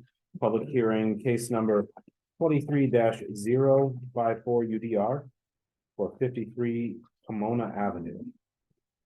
Sure, thanks, Mr. Chair. And this is a request for a minor subdivision. The lot measures about 9,680 square feet. And the applicant is requesting to subdivide it into 2 lots of 5,000 and 4,682 square feet. So one of those lots is conforming and the other is eligible for an administrative modification, which the applicant did seek. However, they received an objection, which is why they are here before you tonight. And so they'll be requesting relief for the subdivision as well as going through the requirements for a minor subdivision. In doing so, we would ask that the applicant speak to the issue of a significant tree, which would be located on the proposed lot that would be fronting on Amity Street. And we ask that they speak about how that would relate to the subdivision. So applicants here and they can tell you more.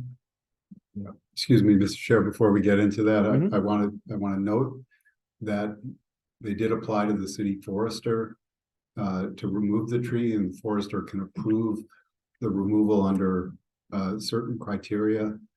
The forester declined. Excuse me. The forester denied that request. Okay. That's good information to have. Attorney Garrett. Chairman, members of the commission, John Garrett, on behalf of the applicant, Michael Kelly, the owner of the property located at 53 Pomona Avenue. They can't hear you. Your microphone is not on, they're asking. No, it's on. You just need to speak into it a little bit. Is that on? Okay. Maybe if you tilt it up.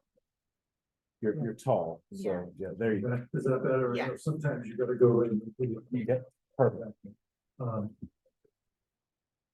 So, first for the record, I'd like to, present, the certification of notice and mailing. As you know, this requires advertising in the newspaper and certified mailing to, butters within 200 feet. So for the record, I would present that as a, exhibit directly.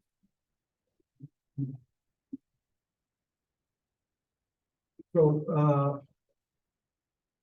alluding a little bit to the conversation earlier today with respect to lots that had not been developed and had been for a long time underutilized in the city of Providence.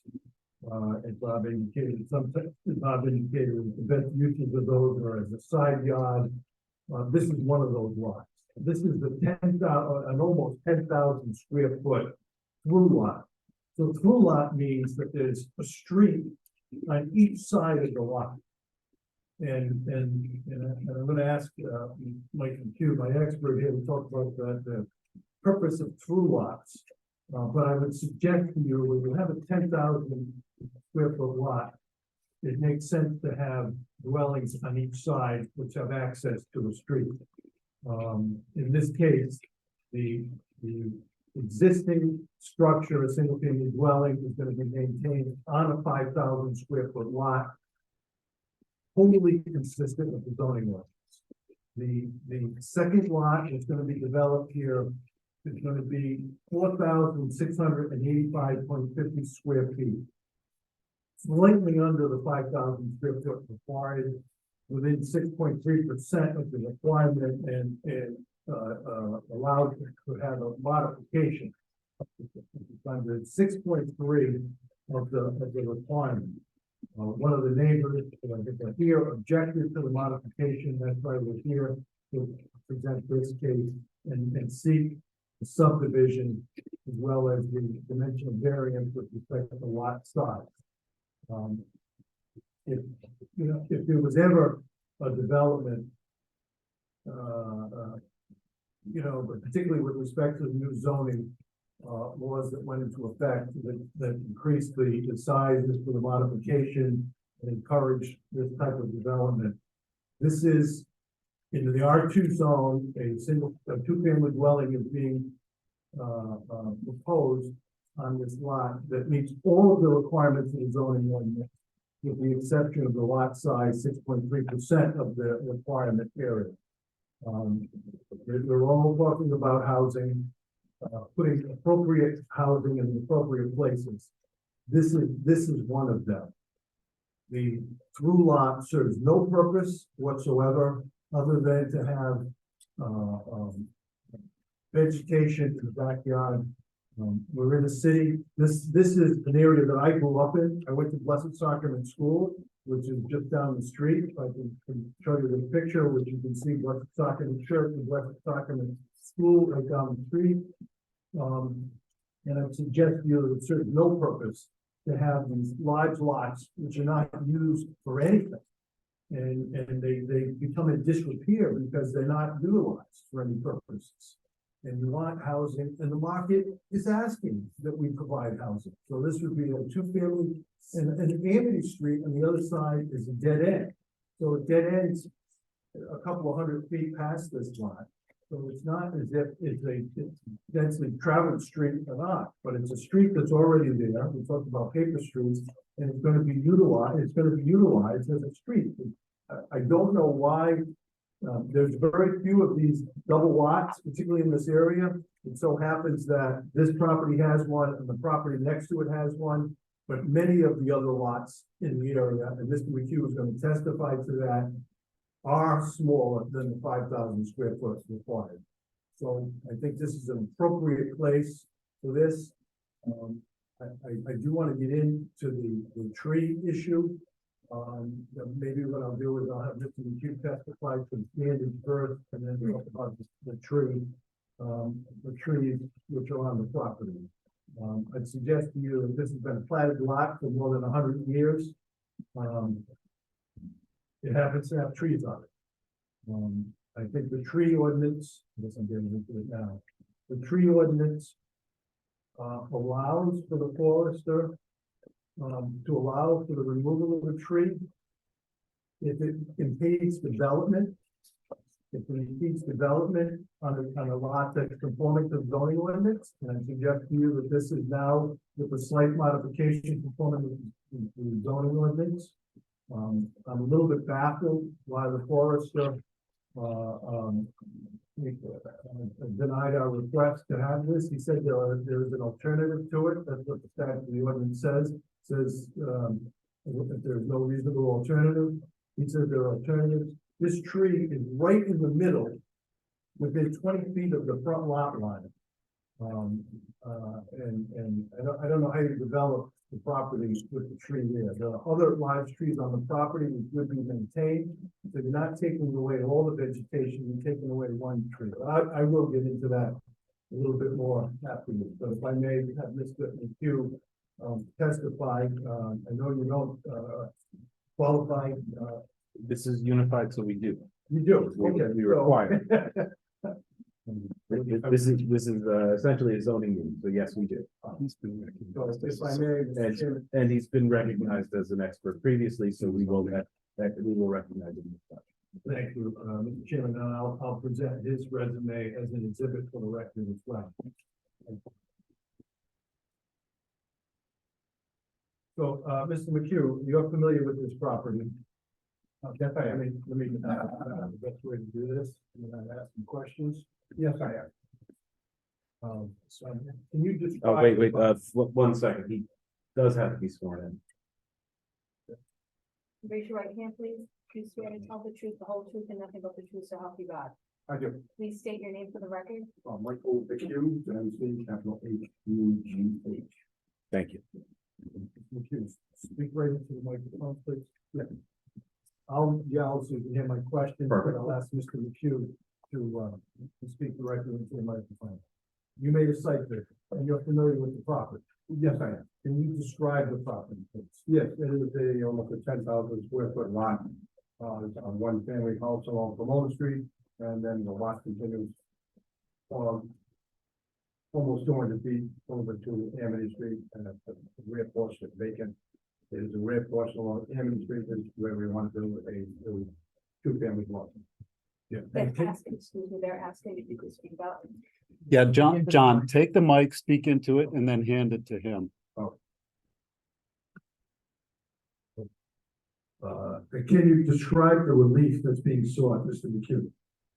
Yes, it is dimensional only, it's for minimum lot size. Within 6.3% of the required lot size is 5,000 square feet. It has the minimum lot size, the minimum width is 50 feet, so it's only, again, 6.3 with 6.3 percentage away from being totally in compliance and have a 317.5 square foot shortage on a 5,000 square foot lot. And is this configuration and size of the proposed lots, both the existing 5,000 square foot and the other 4,685.5 square foot lot, consistent with other lots in the neighborhood? Yes, it is, very much so. I have actually a map I drew up, utilized, took it out of the radius map, I blew it up. It indicates all these lots within the general area that are undersized lots. All the red dots indicate undersized lots of record. They and vary anywhere from 3,000 square feet up into 4,500, 4,800 square foot, much smaller than what we are proposing. By my general calculations, probably 75 to 80% of the lots in the area are undersized lots of record. Our building is going to be much larger than most of those. There's only about, I've looked at them, approximately 60% of the area usage are one-family dwellings, maybe 25% are two-family dwellings, and maybe another 15 or so percent are three-family dwellings. Mostly one, then two families, and then three families after that. A small number of three families. And this is an R2 zone for which two families are permitted, is that correct? Yes, R2 zone does allow two-family dwelling. The proposed building will meet all the use requirements, setback requirements, etc. And can you discuss whether the through lot, such as the one here, serves a valid purpose in this neighborhood? I do not believe so.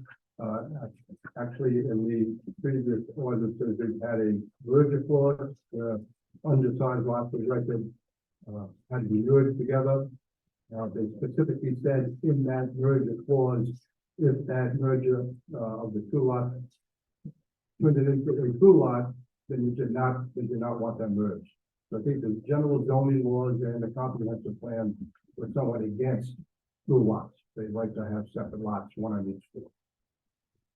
And with respect to the standards for dimensional variance, is it your opinion that the hardship which the applicant seeks relief is due to the unique character of the subject land and not to the general character of the surrounding area? Yes, again, these lots were created this size, originally platted as a pool lot, which I mentioned was not really in compliance with the comprehensive plan nor previous zoning ordinances. The proposed use is an allowed use, it's a minor dimensional variance only. And is it your opinion that the hardship is a result of the original planning of these lots and not due to any actions of the applicant? No, again, this lot and all the lots that I know around in the area were originally platted this size.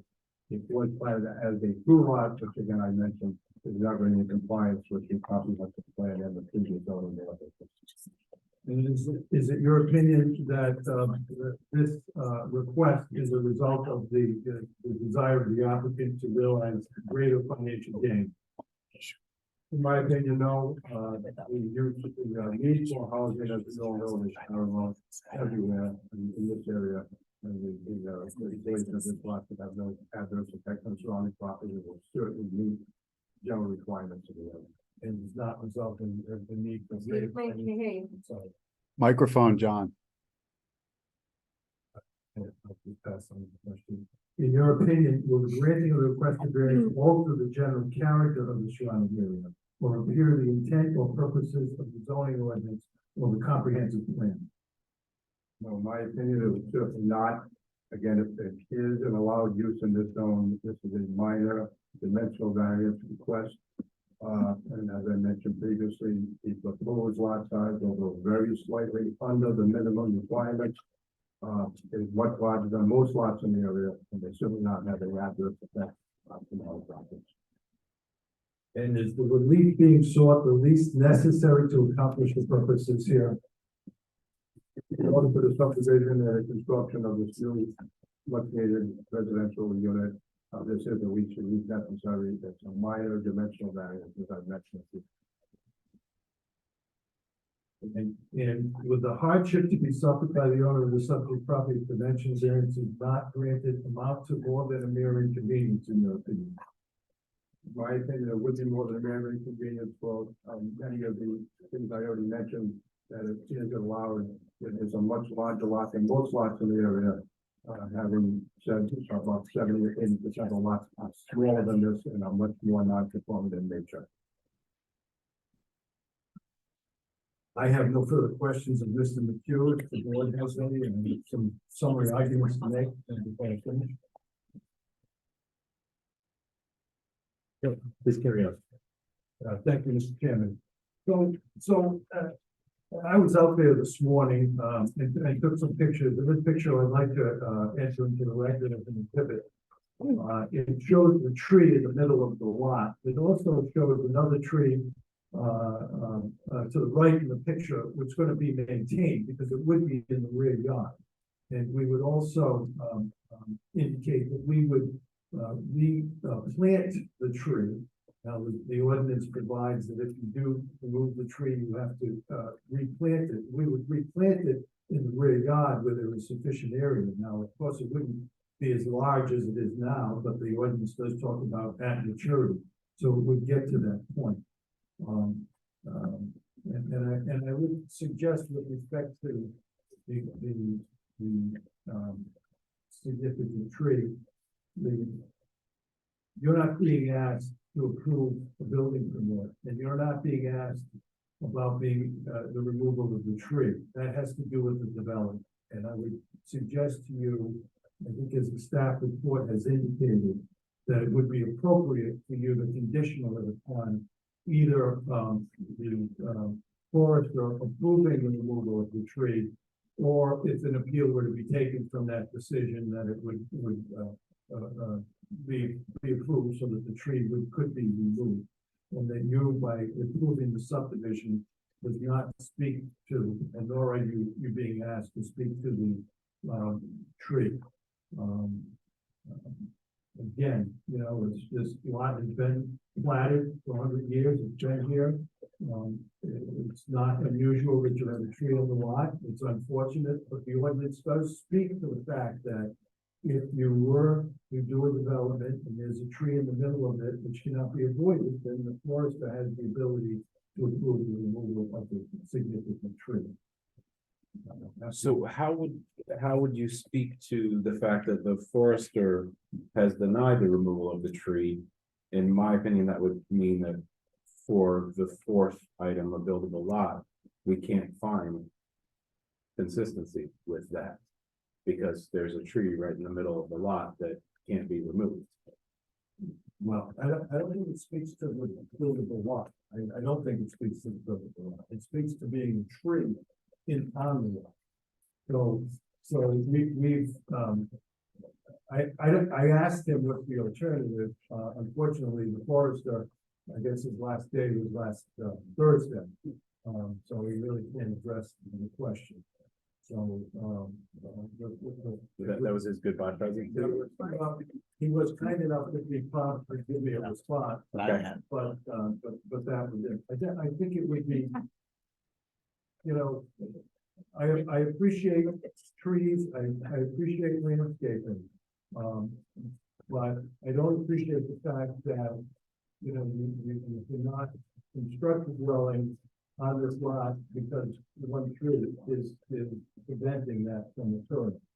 And I think it would be unfair to the applicant to prevent that from going forward. I mean, we do have remedies, and we're gonna pursue them with respect to the tree. I would think it would be unfortunate to deny this at this point. I think a more appropriate action would be a conditional approval with respect to the tree.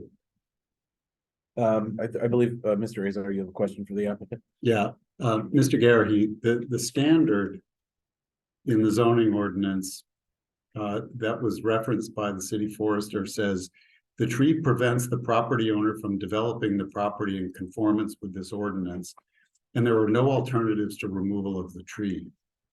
Have you done any investigation of the open space on this large lot, the entire 9,679 square foot lot, to determine if there's another location on the lot where you could locate a house, even if the location of that house might require some zoning relief? And still maintain the tree. And still maintain the tree.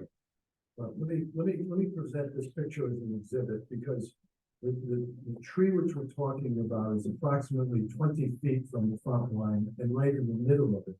So it would be, I would suggest it would be extremely difficult to change the location of and even with zoning, to change the location of the structure because of the location of this tree. So I'd like to present this as an exhibit for people to see. Having said that, if you conditioned it upon, That's a big tree. you know, if you conditioned it, I mean, we're not gonna build here if unless and until the tree situation is resolved.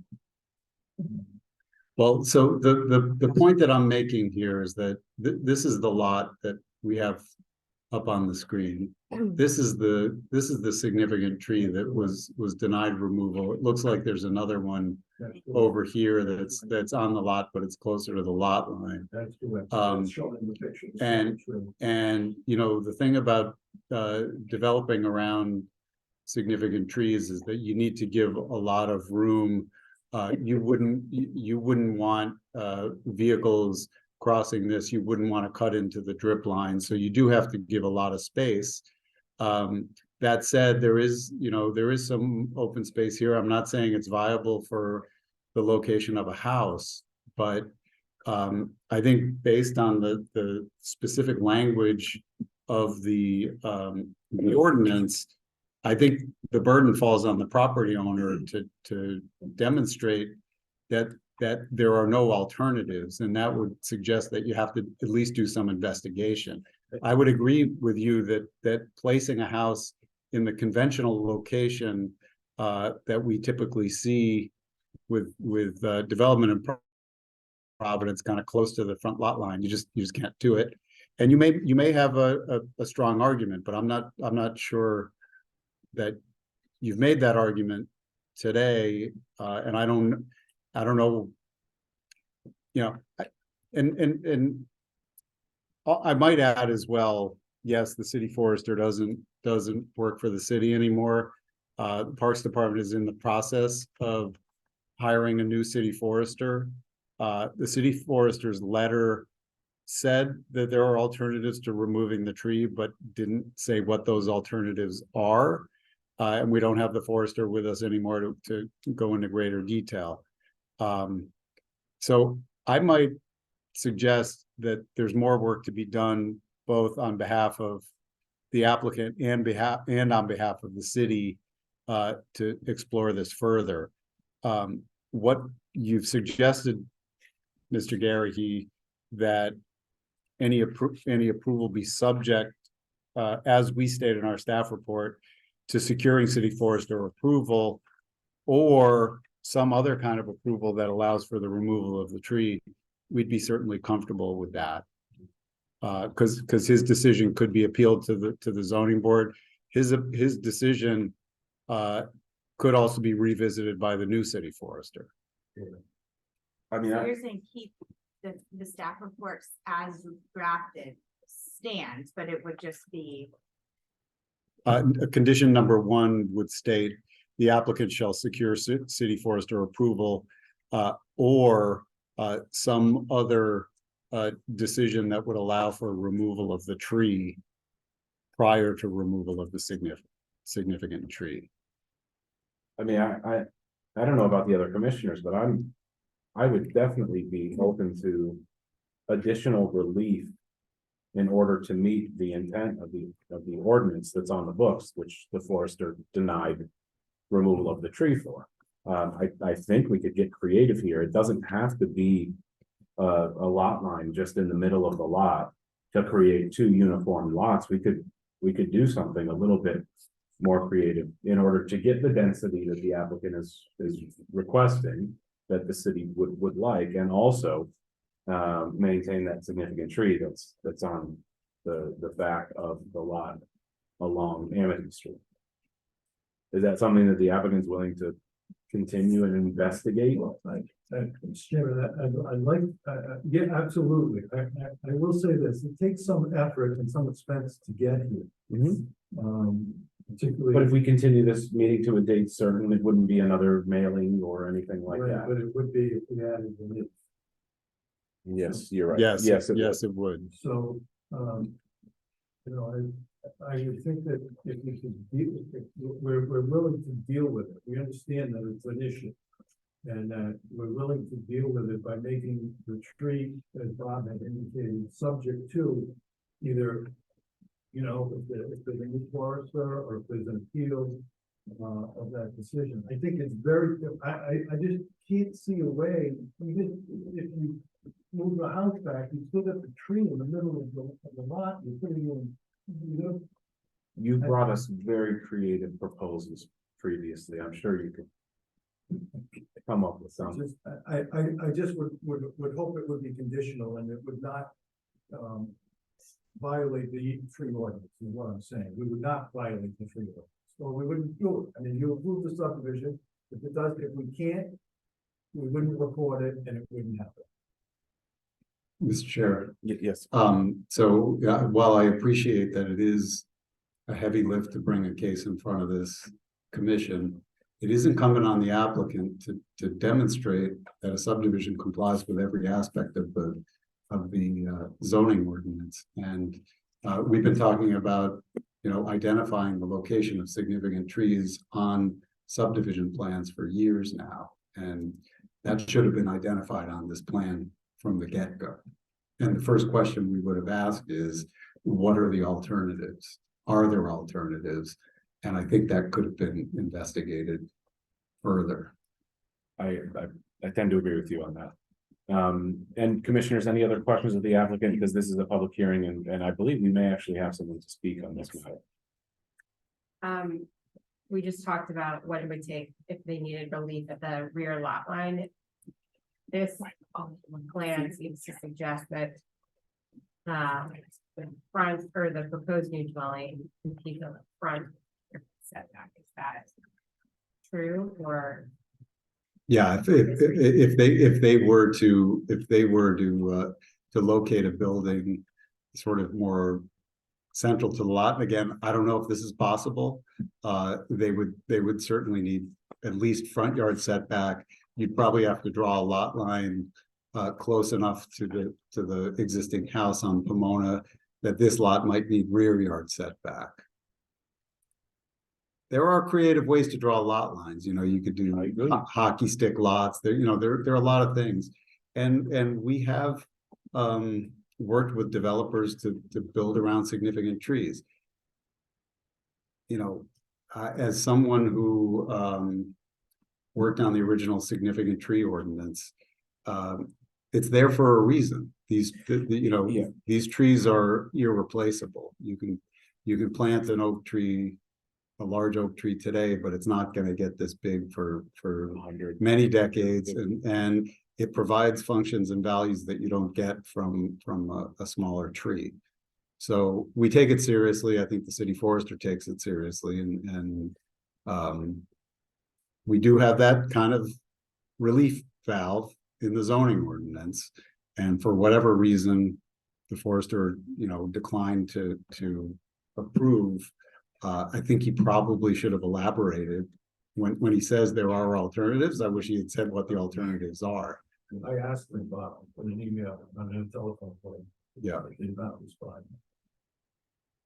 All right, just to follow up on my question though, it seems as is, they're hinging on, Where you see the proposed new dwelling. Yeah. Yeah, it does look that way in the subdivision. and I just want to check if I'm reading that correctly.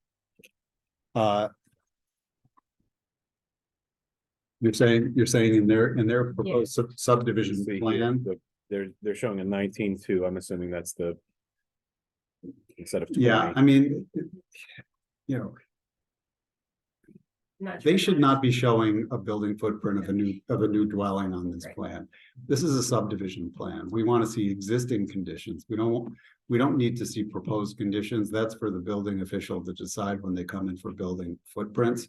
So showing setbacks on this plan is it not, doesn't matter for this discussion. no. No, but what it does show is that it shows a consistency with what's going to go there, and we don't need any further relief. But if you build the proposed new dwelling unit where you're showing it, you will. We're not. You will. You'll need front yard setback relief because you're encroaching on your front yard setback. Well, no, plus or minus 5 feet. Oh, Yeah. All right. Okay, I apologize for not, yeah. So, Yeah, but again, you know, this is an academic discussion that is really reserved for the building permit phase. if I may, and I know there are people here who want to speak, and I'll let them speak, but if you're not comfortable, I would request a continuance, in order to try to resolve this, within the next month. Okay. I believe we do have people here who've come out to this meeting, so before we entertain a continuance, I think we should open this up to public comment. We've taken enough time on this agenda item. We do have a request from the applicant to continue it, but before we do so, and entertain that request, we are here at a public meeting, so we will open this up to public comment now. If there's anyone here in the audience, please raise your hand if you'd like to speak on this matter. Great, come on up and we'll, if there's anyone here in our virtual audience, we'd also like to know, please raise your virtual hand or press *9 if you're joining us. Make sure you speak into the microphone. Speak into the microphone. Yep. Yes, please. Thank you. And, Can I review these pictures? Sure. Are we, should we keep this? You can. Okay, all right, thanks. We'll put in the file. she's gonna be sworn in. Yes. Okay, while you're speaking, make sure to speak directly into the microphone. We're gonna have this. Thank you. Just a Hang on minute, one just a second. minute. We're gonna have to have the stenographer swear you in. Please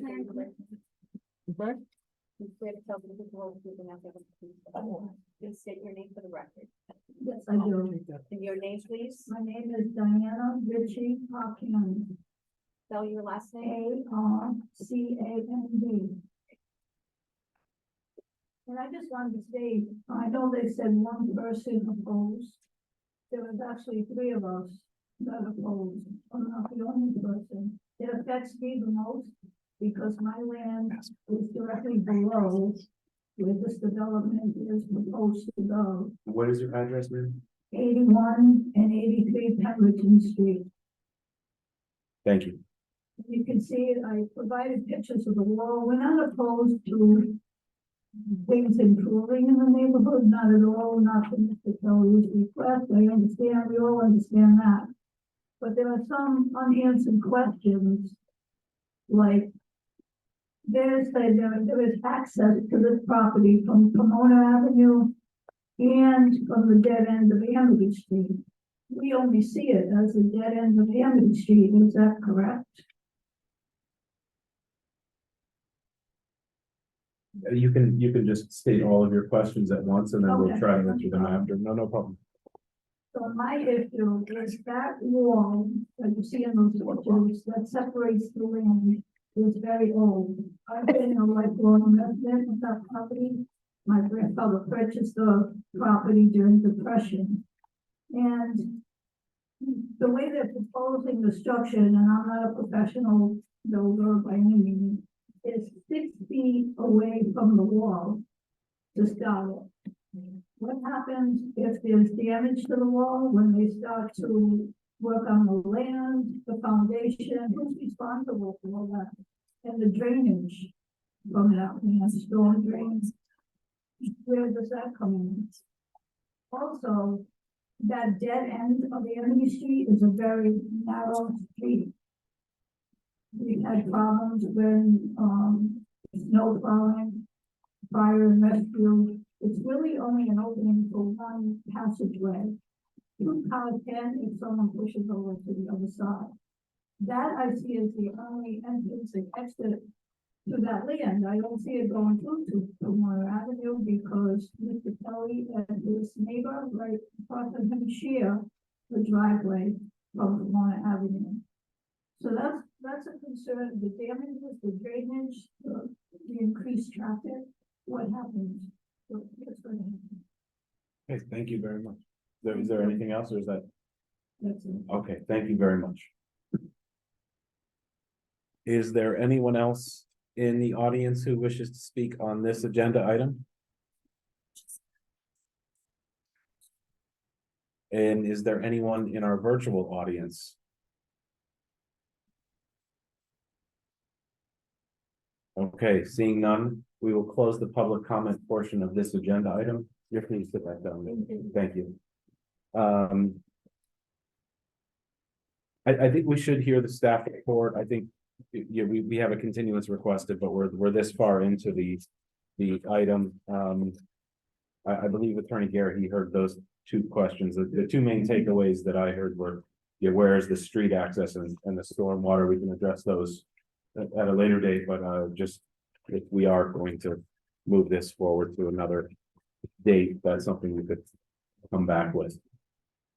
Mr. Azar, maybe you'd like to take the Yes. staff report. Yes, all right, so first is the standards for the dimensional variance. First is that we believe that there are unique characteristics of this property, specifically that the lot is within 10% of the 5,000 square foot minimum. This would otherwise qualify for administrative modification. We don't believe that the hardship is the result of any prior action of the applicant. This would be simply a subdivision that is virtually by right. We don't believe that this would alter the general characteristics of the neighborhood, which is characterized by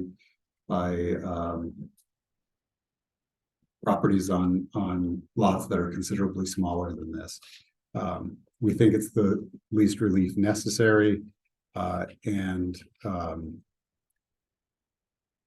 the hardship would amount to more than a mere inconvenience, as we set forth in the staff report. So strictly looking at this from the perspective of lot size and the variance request, we think they meet all of the standards.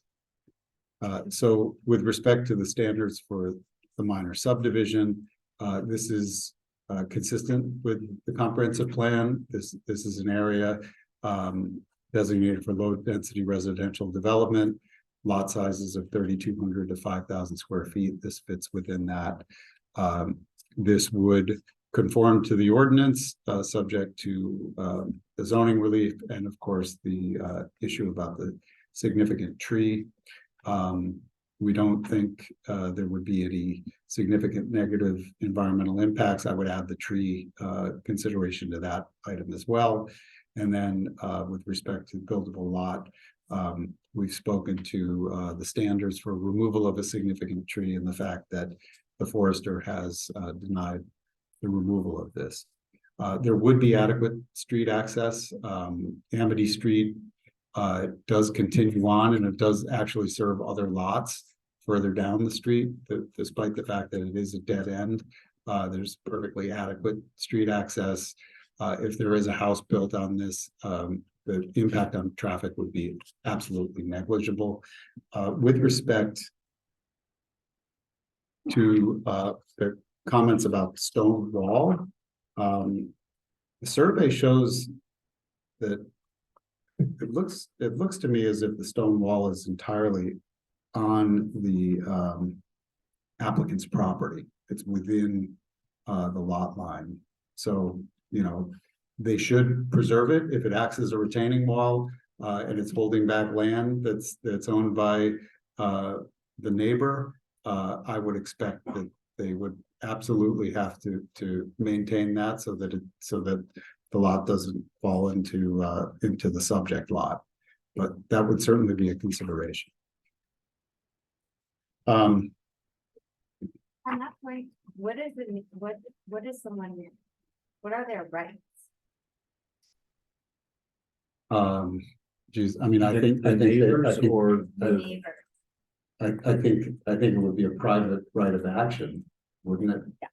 Yeah, it would be a private right of action for nuisance or the like. There's not even it's not even a legal right to not have water drained onto your property. So it would have to be some sort of nuisance that impacts something even more detrimental.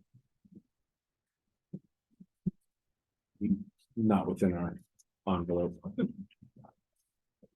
All right, so our recommendation is that you approve the dimensional variance, citing the findings and the testimony. That you approve the minor subdivision.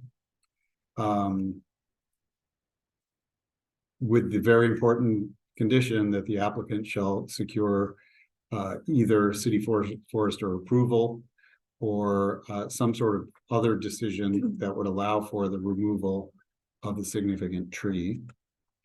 So in other words, the subdivision itself couldn't happen until that that approval is given.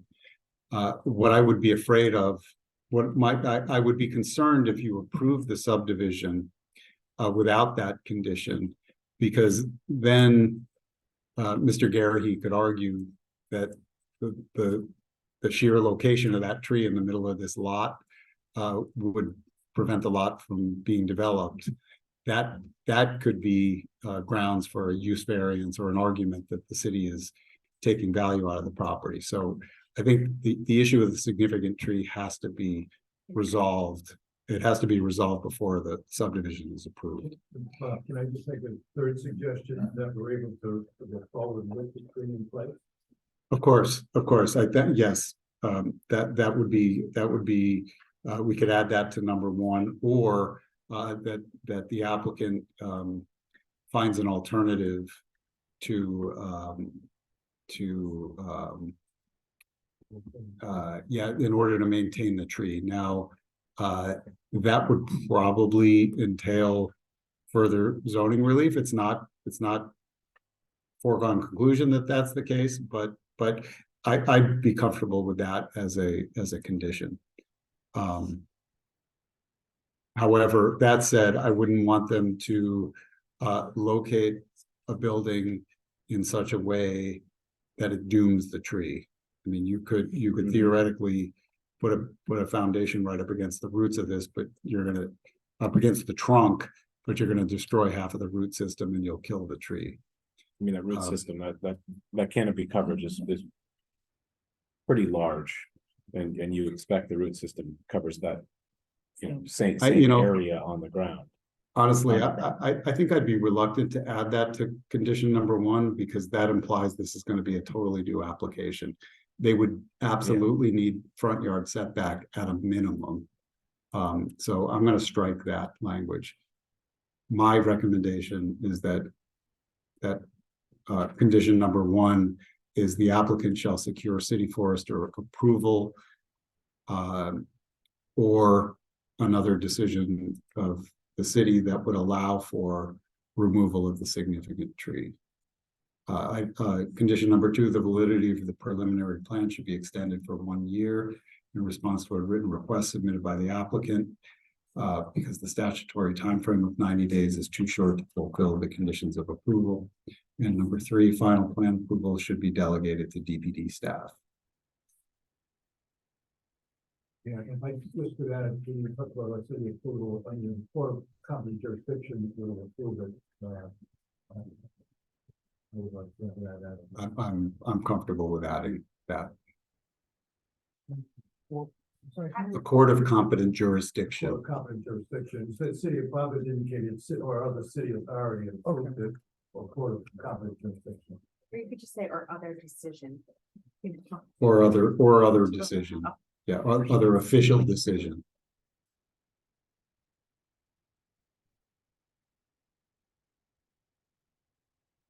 And you have, so it sounds like you also have a request for. We do, we have a request for a continuance so that the applicant may continue to. We suggest that if that's the way the board wants to go, we're comfortable with that decision.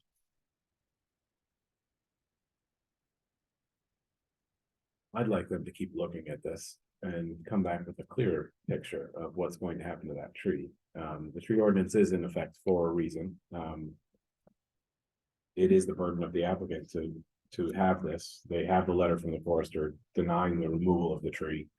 And I'd like to know what other options there are that the now former forester has stated are available to them.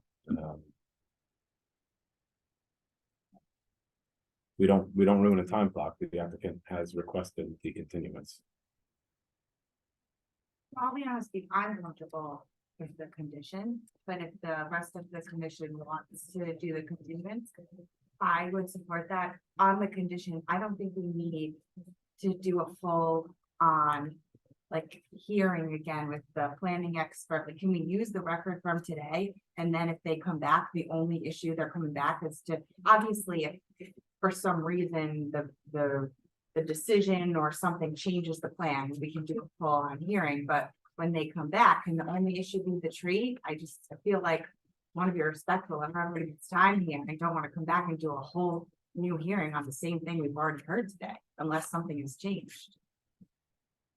That's fine. Okay with that. If you're inclined to continue, the next meeting is December 12th. We don't have any meetings past that, do we? Well, you have a meeting in January. It's January 16th.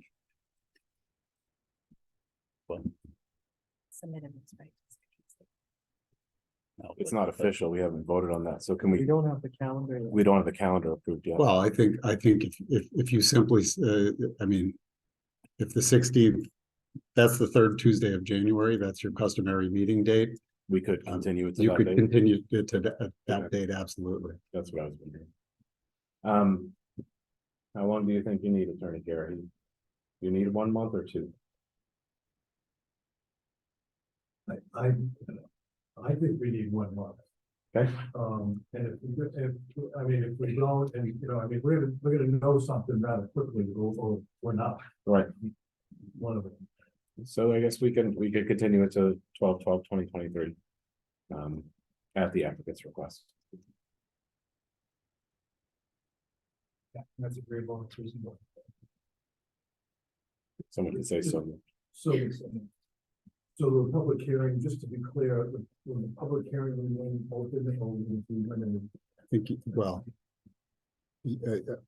I think the public hearing stays open because we're still going to be hearing testimony, at least from the applicant. From my perspective, I'm only gonna present new evidence with respect to the tree. And we'll request any public comment based on new evidence that's presented. Understood. All right, we have a motion from Will to continue the matter to 12/12/2023 on the applicant's request. I'll second. All right, let's go around. Will? Aye. Charlotte? Aye. Nicole? Aye. And I vote aye. Thank you, Attorney Gary. And now We move to the fun one. Agenda item number 10, development review regulations. Yes, this is the fun one. All right, so what I'd like to do is just give an overview for you Bless you. of this document. And then we can get into a discussion. I hope that, so one thing that I want you to know, and Choyan, I'm sorry, I don't have my memo. This one for this. I have it. You have This one right here? Yeah, okay. All right, so the first thing to know is that you have until the end of the year to approve these. So I kind of anticipated that this would be the beginning of the public hearing. We could take some feedback from you. We could take some feedback from the public, such as it is. You could keep the public hearing open until December 12th, and then you can hopefully act on it by then. So I'm not asking you to take a vote tonight. You can if you want, but you don't have to. What happens if you don't have a quorum for the 17th? Well, that could create a problem. You could vote. Our Special PC meeting? that day. You could vote on it tonight, subject to conditions if you want. I think we should seriously consider All right. that based on the form. Well, I will say this, that there has been a new appointee, who will be who already was in front of the finance committee. His appointment will be up for approval this Thursday night. So we'll have 7 members of this board come December. Is that a home friars game? I actually don't know, but I just feel like I'm genuinely worried, like we gotta get. Yeah, so did Nicole. I feel like. Well, you could vote to approve, keep the hearing open, and then you could vote to amend your approval next month if that's what it takes. Not prior, but December is a hard time for. December It is a is. hard time. So, That's why we moved it to the 12th rather than, it would have been the 19th. So, okay, we can talk more about that. Not a bad idea. Like, Okay, so this is a brand new document. This was laid out in a similar manner to the existing regulations, but we wrote this from scratch, and we wrote it based on the state law that passed. There are some interesting features of the state law. As our council can attest, there are some inconsistencies, there's some grammatical errors, there's some obvious typos. I am not willing to use the term sloppy, but on the record, nonetheless. So you know. that point, so as a member of the House Land Use Commission, we are taking feedback regarding the laws that were passed, and we are hoping to potentially pass amendments when there are inconsistencies, or as we all know, like land use, zoning, and planning is really complex, and there's a lot going on, and I think everyone's intentions were good, but I would just say, as of that, at the last land use commission meeting, we actually brought up a few different sets of feedback that we received regarding legislation. And so if you have anything that you guys want to submit in terms of lessons learned, please submit that. I'm happy to share that with the entire commission. Yeah. That's great. Okay, Megan just showed me something very disturbing. On her copy of this, it seems to have some gibberish towards the end. Oh, wow. Yeah, thank you. I will say that I'll tell you this, that that is not the case with mine, because I think I sent it to a printer I that think it's a potential problem. it's a printer problem. I'll say this from the beginning. Well, let's not, I printed my own version. let's not talk about, let's not talk too much about the checklists at the end, because those are the things that are actually going to be revised. The checklists are lists of all of the things that are required to be submitted for an application to be complete. This is what we use as staff before we even bring it to you. So I can assure you that those are under revision and they'll be new next month. So anyway, let's just go through it quickly. Chapter 1 is all about purposes and intent. Article 1. Article 2 is all the definitions that are provided to us by the state. A lot of this language is non-negotiable because this is what's called enabling legislation. This is the state enabling us to create these regulations, telling us we have to create these regulations, and in many cases telling us exactly what needs to be in those regulations. One of them is the definitions. These definitions are lifted right out of the state law. And we can come back if you have questions about it, but that's all that is. Article 3, administrative subdivisions. You kind of don't have to worry about this because you'll never see them. You never see them as it is. These are subdivisions where there's no net increase in the number of lots. This is the movement of a lot line. This is the merger of lots.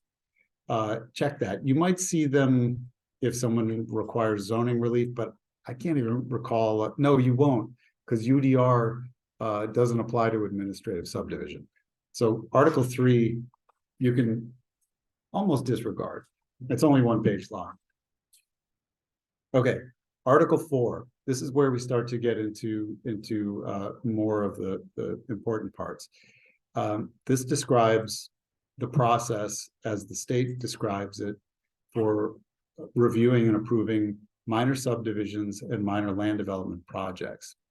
Minor subdivisions under the law have been amended. Today, any new subdivision that creates 5 or fewer lots is a minor subdivision and gets reviewed by the City Plan Commission. Under the new regulations, and I'll bring you back to the definitions under subdivision. So if you go under S and then you see minor subdivision, it says a subdivision creating 9 or few buildable lots. Okay, that's the new language. And so minor subdivisions are now not only more lots, but in accordance with state law, if they comply with the zoning ordinance, they get approved at the staff level. So you won't see those. You're only going to see minor subdivisions if they require zoning relief, which you will review under Unified Development Review. Okay. Minor land development projects, we've also defined those. We've got some leeway under the state law to define minor land development projects, starting on the bottom of page 4. We talked about this last time. Minor land development projects, this is our recommendation, that they be between 10 and 20,000 square feet of new gross floor area of commercial manufacturing or industrial development, or an expansion of between 10 and 20,000 square feet of the same, or construction of new gross floor area that creates 10 or more dwelling or rooming units and between 0 and 2,500 gross square feet of commercial space, or development of 50 or more new parking spaces. The state law has changed with respect to minor land development projects. They used to be only residential. Now there can be, we have to consider some commercial projects as part of minor, and we also have to allow for a certain degree of mixed use as part of minor. So this is what we are proposing. These projects also will be administratively approved if they conform to the zone, to every aspect of the zoning ordinance.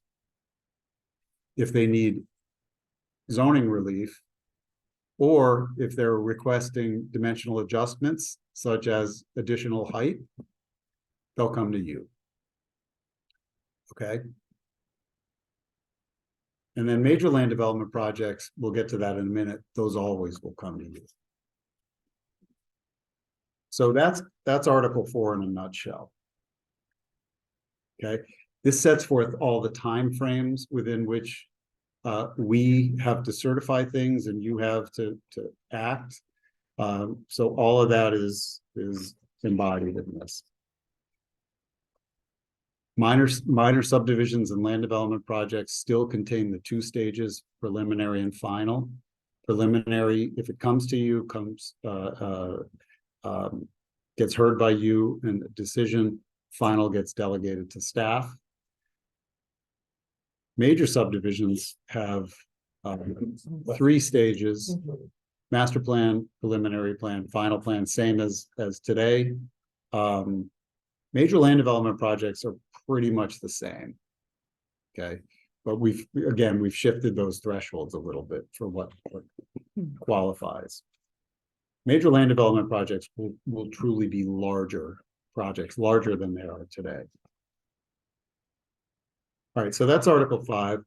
Article 6, this is new and this deserves some discussion. This is the concept of development plan review. Development plan review is a different kind of review from land development project. The state law always had an allowance for if you wanted to create your own type of review and it didn't qualify as a land development project, you could call it development plan review and you could make up the rules any way you wanted to. You could decide who was going to do the review and you could decide what the process was. No longer. The state is saying, A, you have to do development plan review. And if you do it, you have to follow new processes that look very much like minor land development process, that look like minor land development project process. Okay. And not only that, they tell you what types of projects can be development plan review. What we have done up to date is we have a lot of different types of development plan review. City Plan Commission does it when reviewing institutional master plans and design waivers. We're keeping that in. That's under B. That's called formal development plan review. Formal means it goes in front of a public body. We also have what we call staff level development plan review. The state is telling us we have to call it administrative development plan review. That's for all the staff reviews. And we refer back to the zoning ordinance. That's for projects that are smaller than land development projects. We also, our downtown design review committee is a development plan review body today. It will continue to be. So when we say D1 district formal development plan review, that's the review that happens by this other body. Interestingly, you adopt their regulations. They're going to be called the technical review committee that conducts development plan review. You're required to adopt their regulations. So they're going to change the way they do business procedurally a little bit due to these new regulations. Okay. So the rest of this is kind of procedural with respect to how it works. Okay. So that's Article 6. Article 7 is more or less unchanged. Communities now are required to have unified development review. They didn't have to before. We did because we wanted to. So that's really not going to change. Just like that Pomona subdivision, you'll be doing that kind of thing into the future as acting as a zoning board. And those standards are Yeah. the same. Okay. Article 8 gets into some things that I've felt has been lacking in our development review regulations, which is much more clear direction on what your powers are, especially when it comes to discretion, what I call discretionary reviews.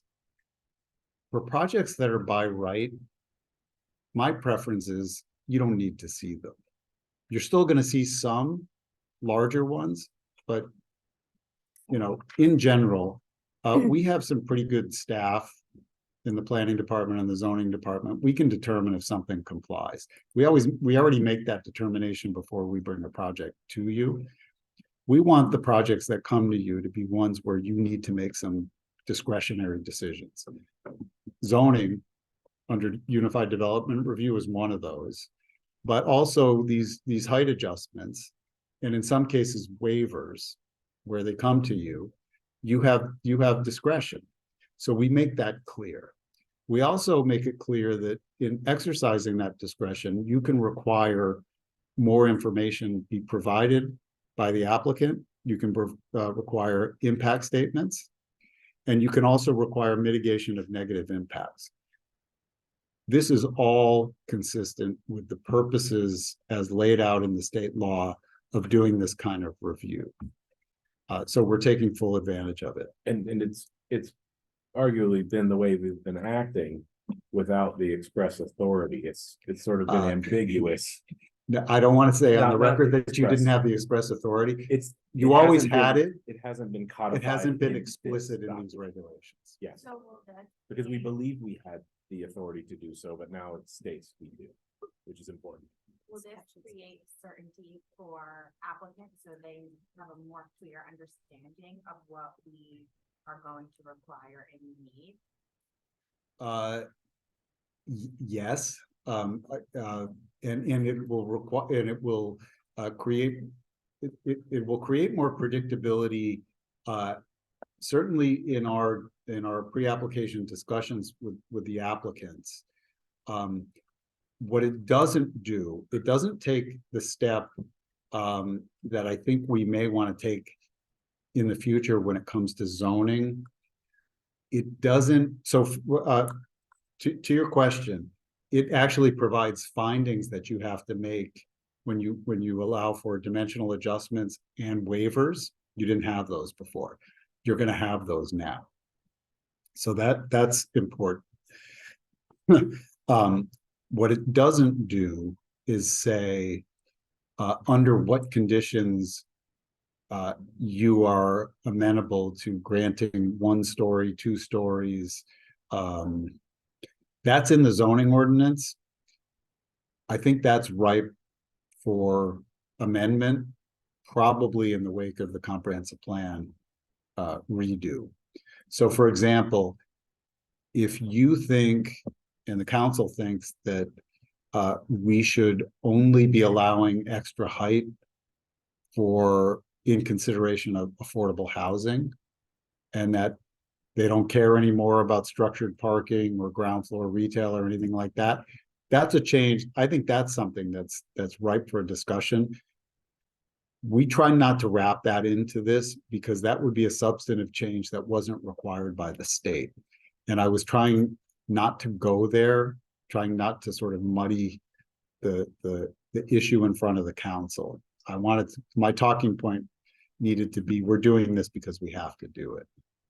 I completely understand that. I have a follow-up on that, though. I would love to see us in the comprehensive plan talk about more incentives for things like height, et cetera, Yep. for affordable housing.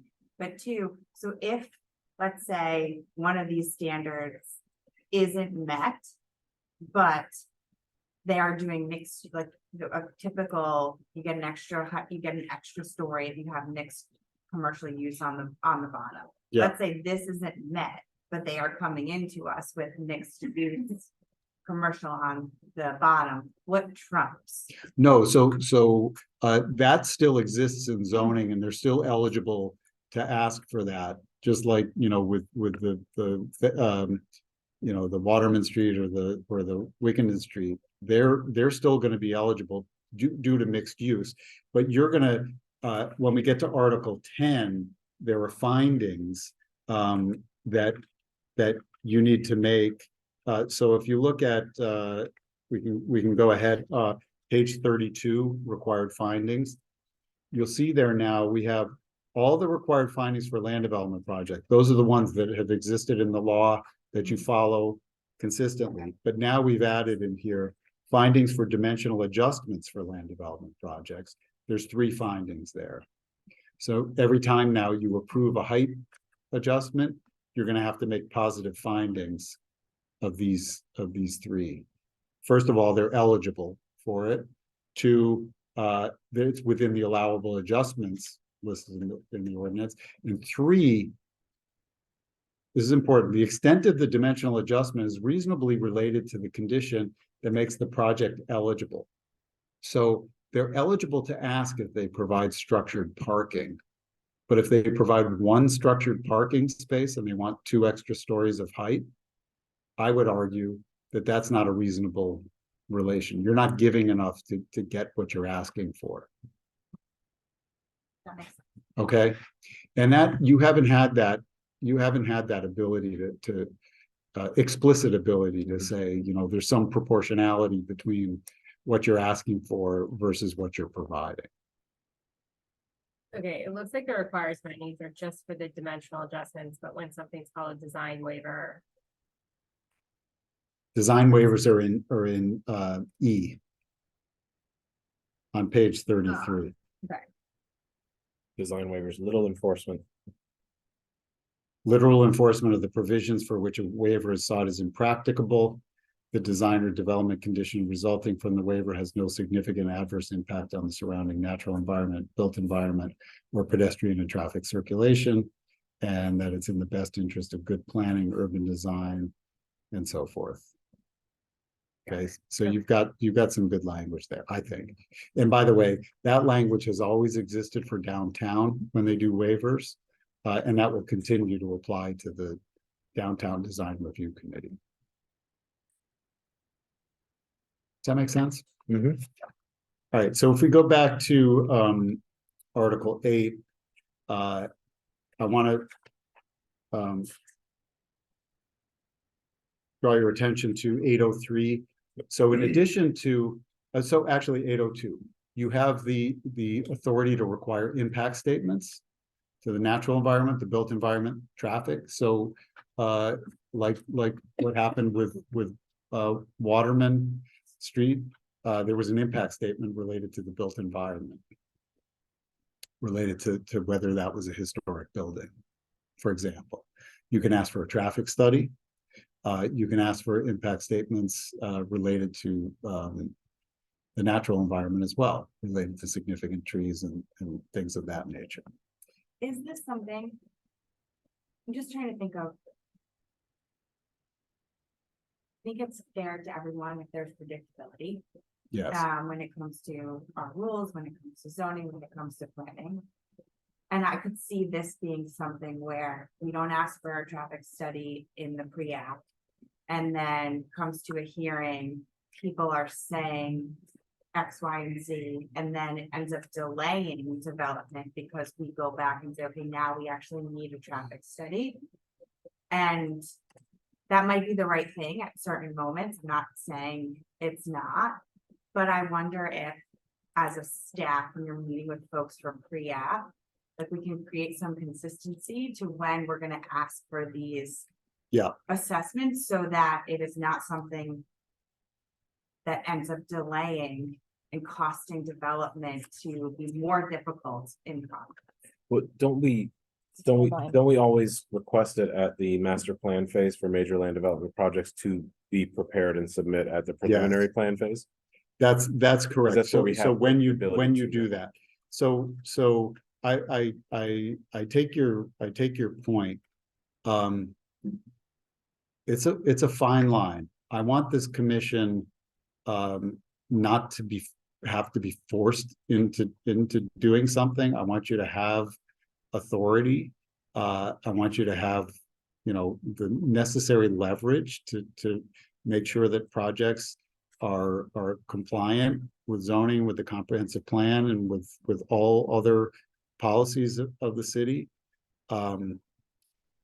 Predict the message that we are going to continually say, that we have been saying, and we will continue to say to developers, is you want predictability, propose something that complies with the zoning ordinance, which is incredibly permissive, and we believe is calibrated very well to produce good results. If you comply with the zoning ordinance, then you don't have to deal with any of this stuff, because your project's not going to get reviewed by the city plan commission. It's only when you have the discretion, and I want to give you the tools to exercise that discretion. So for example, the site that has Neon Marketplace on it, that was one of the rare examples where you required a traffic study. You usually don't. And in fact, That's by the Coca-Cola. yeah, the traffic engineer rarely wants to see a traffic study. We're pretty judicious in exercising that. For properties where they don't provide parking, we never ask for a traffic study, because there's no traffic generation. I mean, there might be a little bit, but there's no significant traffic generation. So, I mean, part of this is the way you exercise the authority, but I want to make sure you have that authority when you need it. Because I don't think, I mean, to your point, I don't think that you want to put the burden on the applicants to create to commission a traffic study on all projects that come before us, a preliminary plan phase, when 95% of the time that isn't necessary. There's those few and far between where it is. Yeah, I guess I'd like to see if we can try to be consistent about if we're gonna need traffic space when we ask for it in master. Oh, And I mean, so that's how we always do it, right? We don't throw things. That's how we always. Yes. That's how Yes. that's how we do it. Yeah. Yes, absolutely. Also, I mean, I'm sensitive to the point, especially given some of the projects that have happened before us in the last few meetings. But again, if you comply with zoning, there's nothing unpredictable about the process. Actually, they don't even have to come before us Right. anymore. Yeah. Yeah. So I guess I'm thinking, you know, these projects that we would require these things on are requesting things that are above and beyond. That's right. That's you right. know, the rules, and I think that is where unpredictability comes into it. That's right. If you want predictability, comply.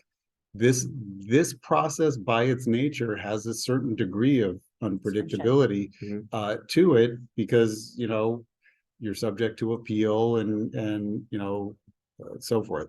And I think that's true. Yeah. In every city that runs.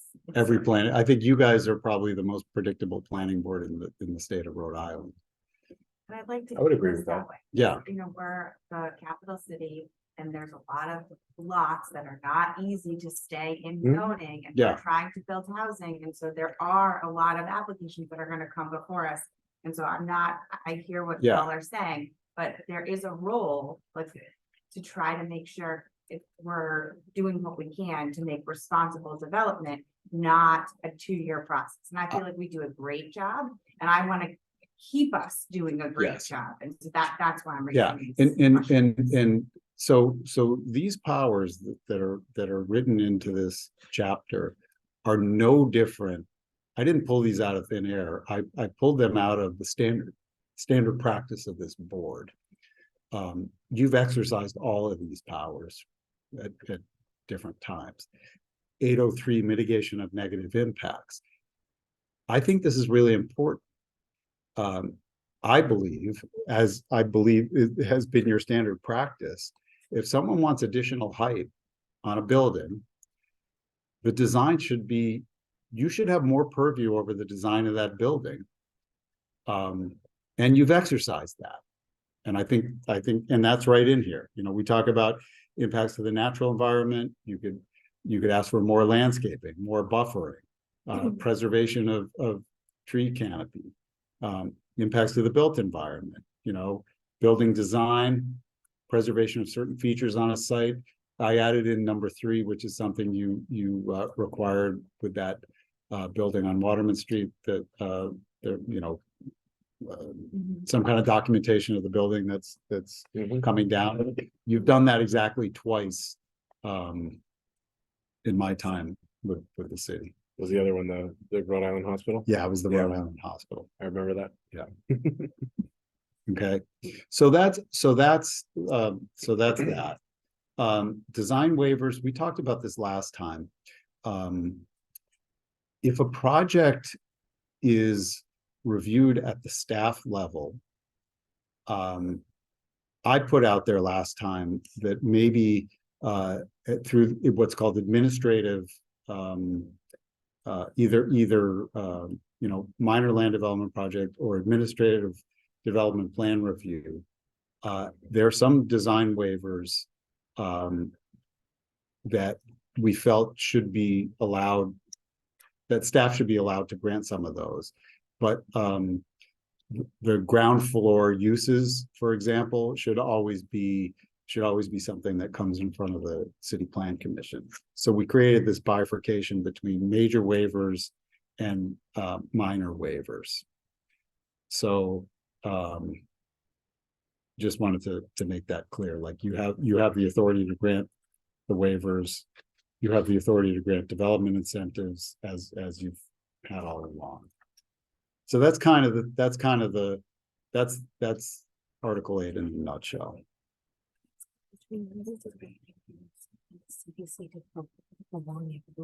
Oh, yeah. Excellent point. So Megan made an excellent point. You can't, just because you have the discretion to ask for things and so forth, you can't prolong the window within which to make a decision. And those windows are very explicit. If the applicant requests a continuance, the clock stops. If they don't accept a continuance and you vote to continue, the clock continues to tick. So in some cases, minor land development projects, you've got essentially 2 meetings to approve preliminary plan. Yeah. Okay. Article 9 just kind of lays out who does what the fees are and so forth, how we deal with violations. And then Article 10 is a little bit longer because it talks about a lot of the procedures. And I know, by the way, the chairman had pointed out there is some misnumbering through here. We've got to go back. I think it was Article 8 where some things was definitely yeah. Oh, yeah. Yeah, there's 100 section starts with 807 100 instead of 101. Every other section starts with the 01s. I went through this with a fine tooth comb and I sent a whole bunch. Oh, that's a good point. Stuff to Bob already. I missed that one.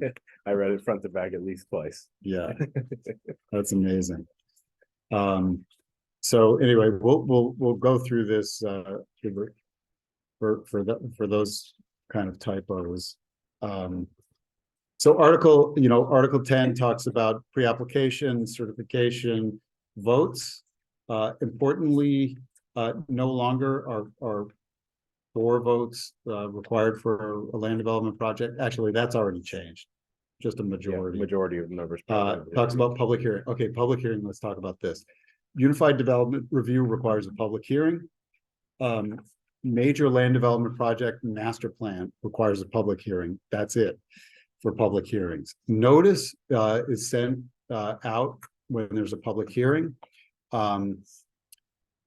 For Unified Development Review, it has to be 200-foot abutters. For major land development projects, it doesn't. It only has to be direct abutters. It has been the custom, as embodied in your existing regulations, that major land development projects get that 200-foot abutters. So we're actually sending out more notice than is required, with an understanding that that could potentially create more aggrieved parties. I don't know if that's the case. Maybe that's a legal question. That's a legal question, but But It shouldn't, because the aggrieved party should be defined by statute, not regulation, but. I Well- did want to include language in here that said it didn't create rights not provided by statute. Okay, Yeah. so I just want to note on page 31, 1004 E, we say. Notice for all public hearings goes to 200 for the butters. If you feel that for master plan, we should shrink it down to just direct abutters, as we're allowed to do. Let me know and we'll do it. Otherwise, we'll keep the status quo. I'm of the opinion that I think it's fine the way it is. As long as we're not creating additional aggrieved parties, this is the notice that we're sending out today. And it's actually probably easier to keep it consistent with the unified, because it's the single notice that's going to be required when you're in front of us for master plan and or unified, and it's 200-foot radius. I think if we change it, we are giving less notice than we're giving today, starting January 1st, or we're making the applicants give less notice than we are today.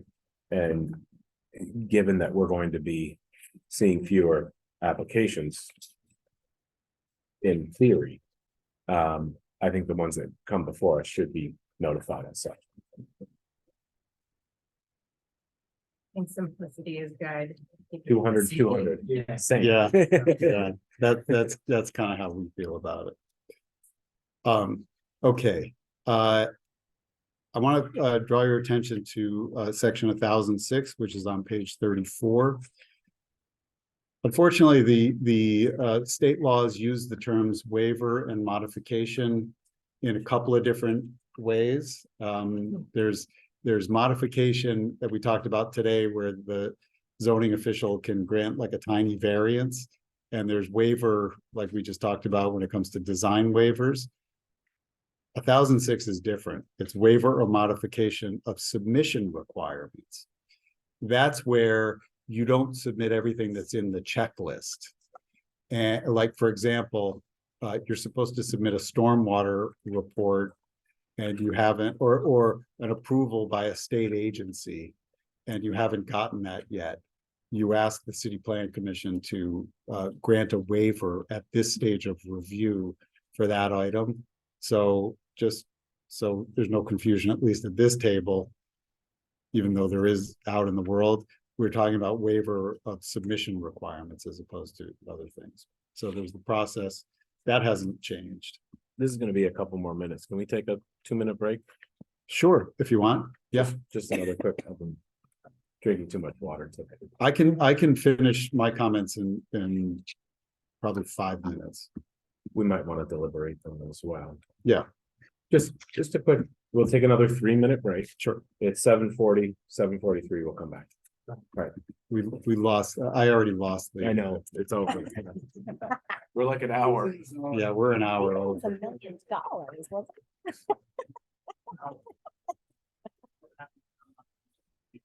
it? Yeah. Oh, wow. But if the fires are dominating.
All Okay, right, we're thank back. you. I didn't want to rush you through that. Nope. I wanted to take the appropriate time as needed. Okay, Yeah, well, so we're kind of wrapping up, Article 10. The one thing I wanted to point out, another one is on page 36, changes to approved plans. We had some old standards that we thought were insufficient, so we've changed those. These are changes that can be, after you have approved something, these are changes that we can approve administratively. This happens, from time to time. Developers, they start doing their construction documents and they realize that they can't do something for whatever reason. So there are some changes where it has to come back to you, and other changes that we can approve administratively. State law provides for this. They say you have to define locally what are major changes and minor changes. So we put this in here. A, continues to comply with the zoning ordinance, no increase in the number of lots, no change in the height of building exceeding 20%, no change in the width of the building frontage exceeding 20%. No, they both will still comply with whatever. They still zoning have to we comply approve. with zoning. Yes. Yes, all of This these, is all and. This, all yes. and, okay. yes, yeah, meet all of the following criteria. No appreciable change to the shape of the building, the amount and size of windows and doors and building materials. If someone gets approved for, brick veneer and now they want to change it to vinyl siding, that's an appreciable change. If they go from, I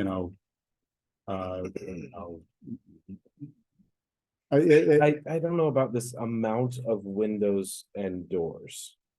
well, what tends to happen, is they come in with a building that has a generous amount of fenestration and nice proportions, and then they want to shrink everything down. Yeah.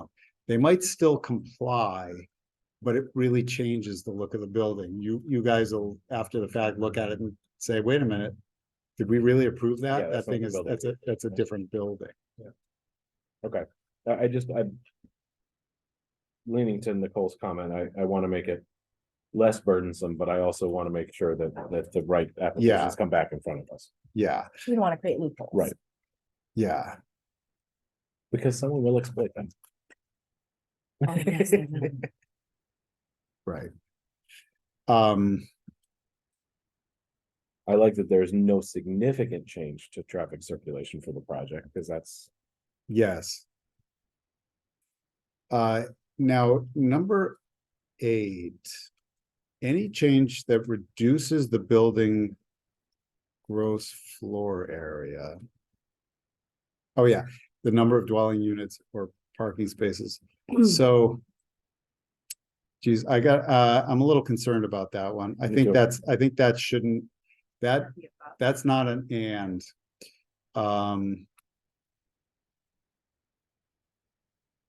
I want to revisit that one because I'm concerned about that. If they do reduce the, they combine 2 units and they make it 1.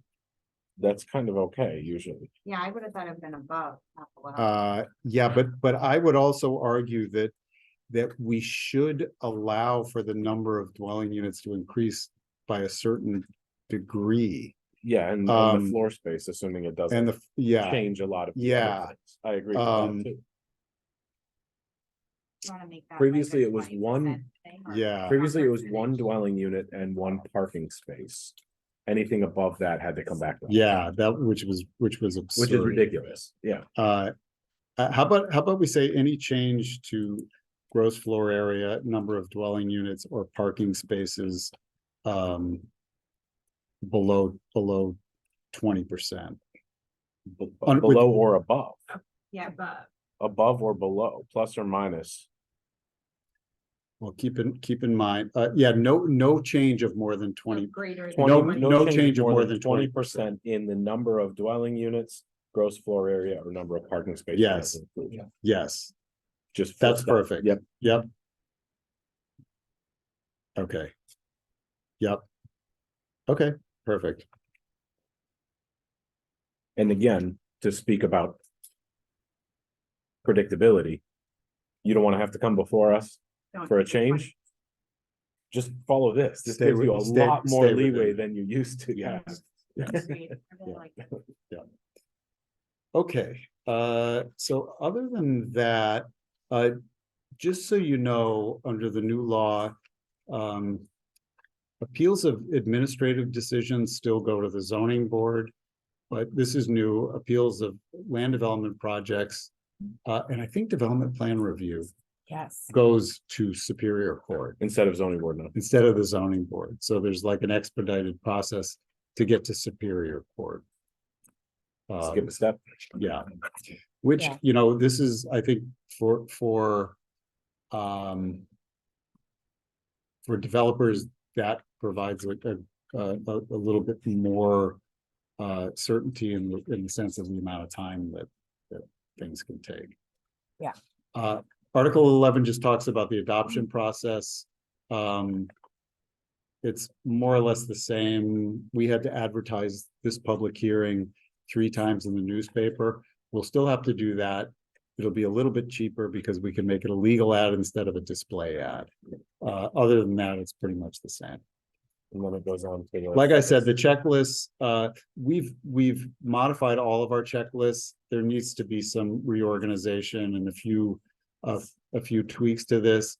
The stuff for development plan review that applies to the downtown design review committee needs to be in the form of a checklist like we have for subdivisions and land development projects. We've actually created, we used to have one checklist for a minor subdivision and land development project. We've now broken that out because they're 2 different animals. So we know what we need to do with this. We just need to make those changes.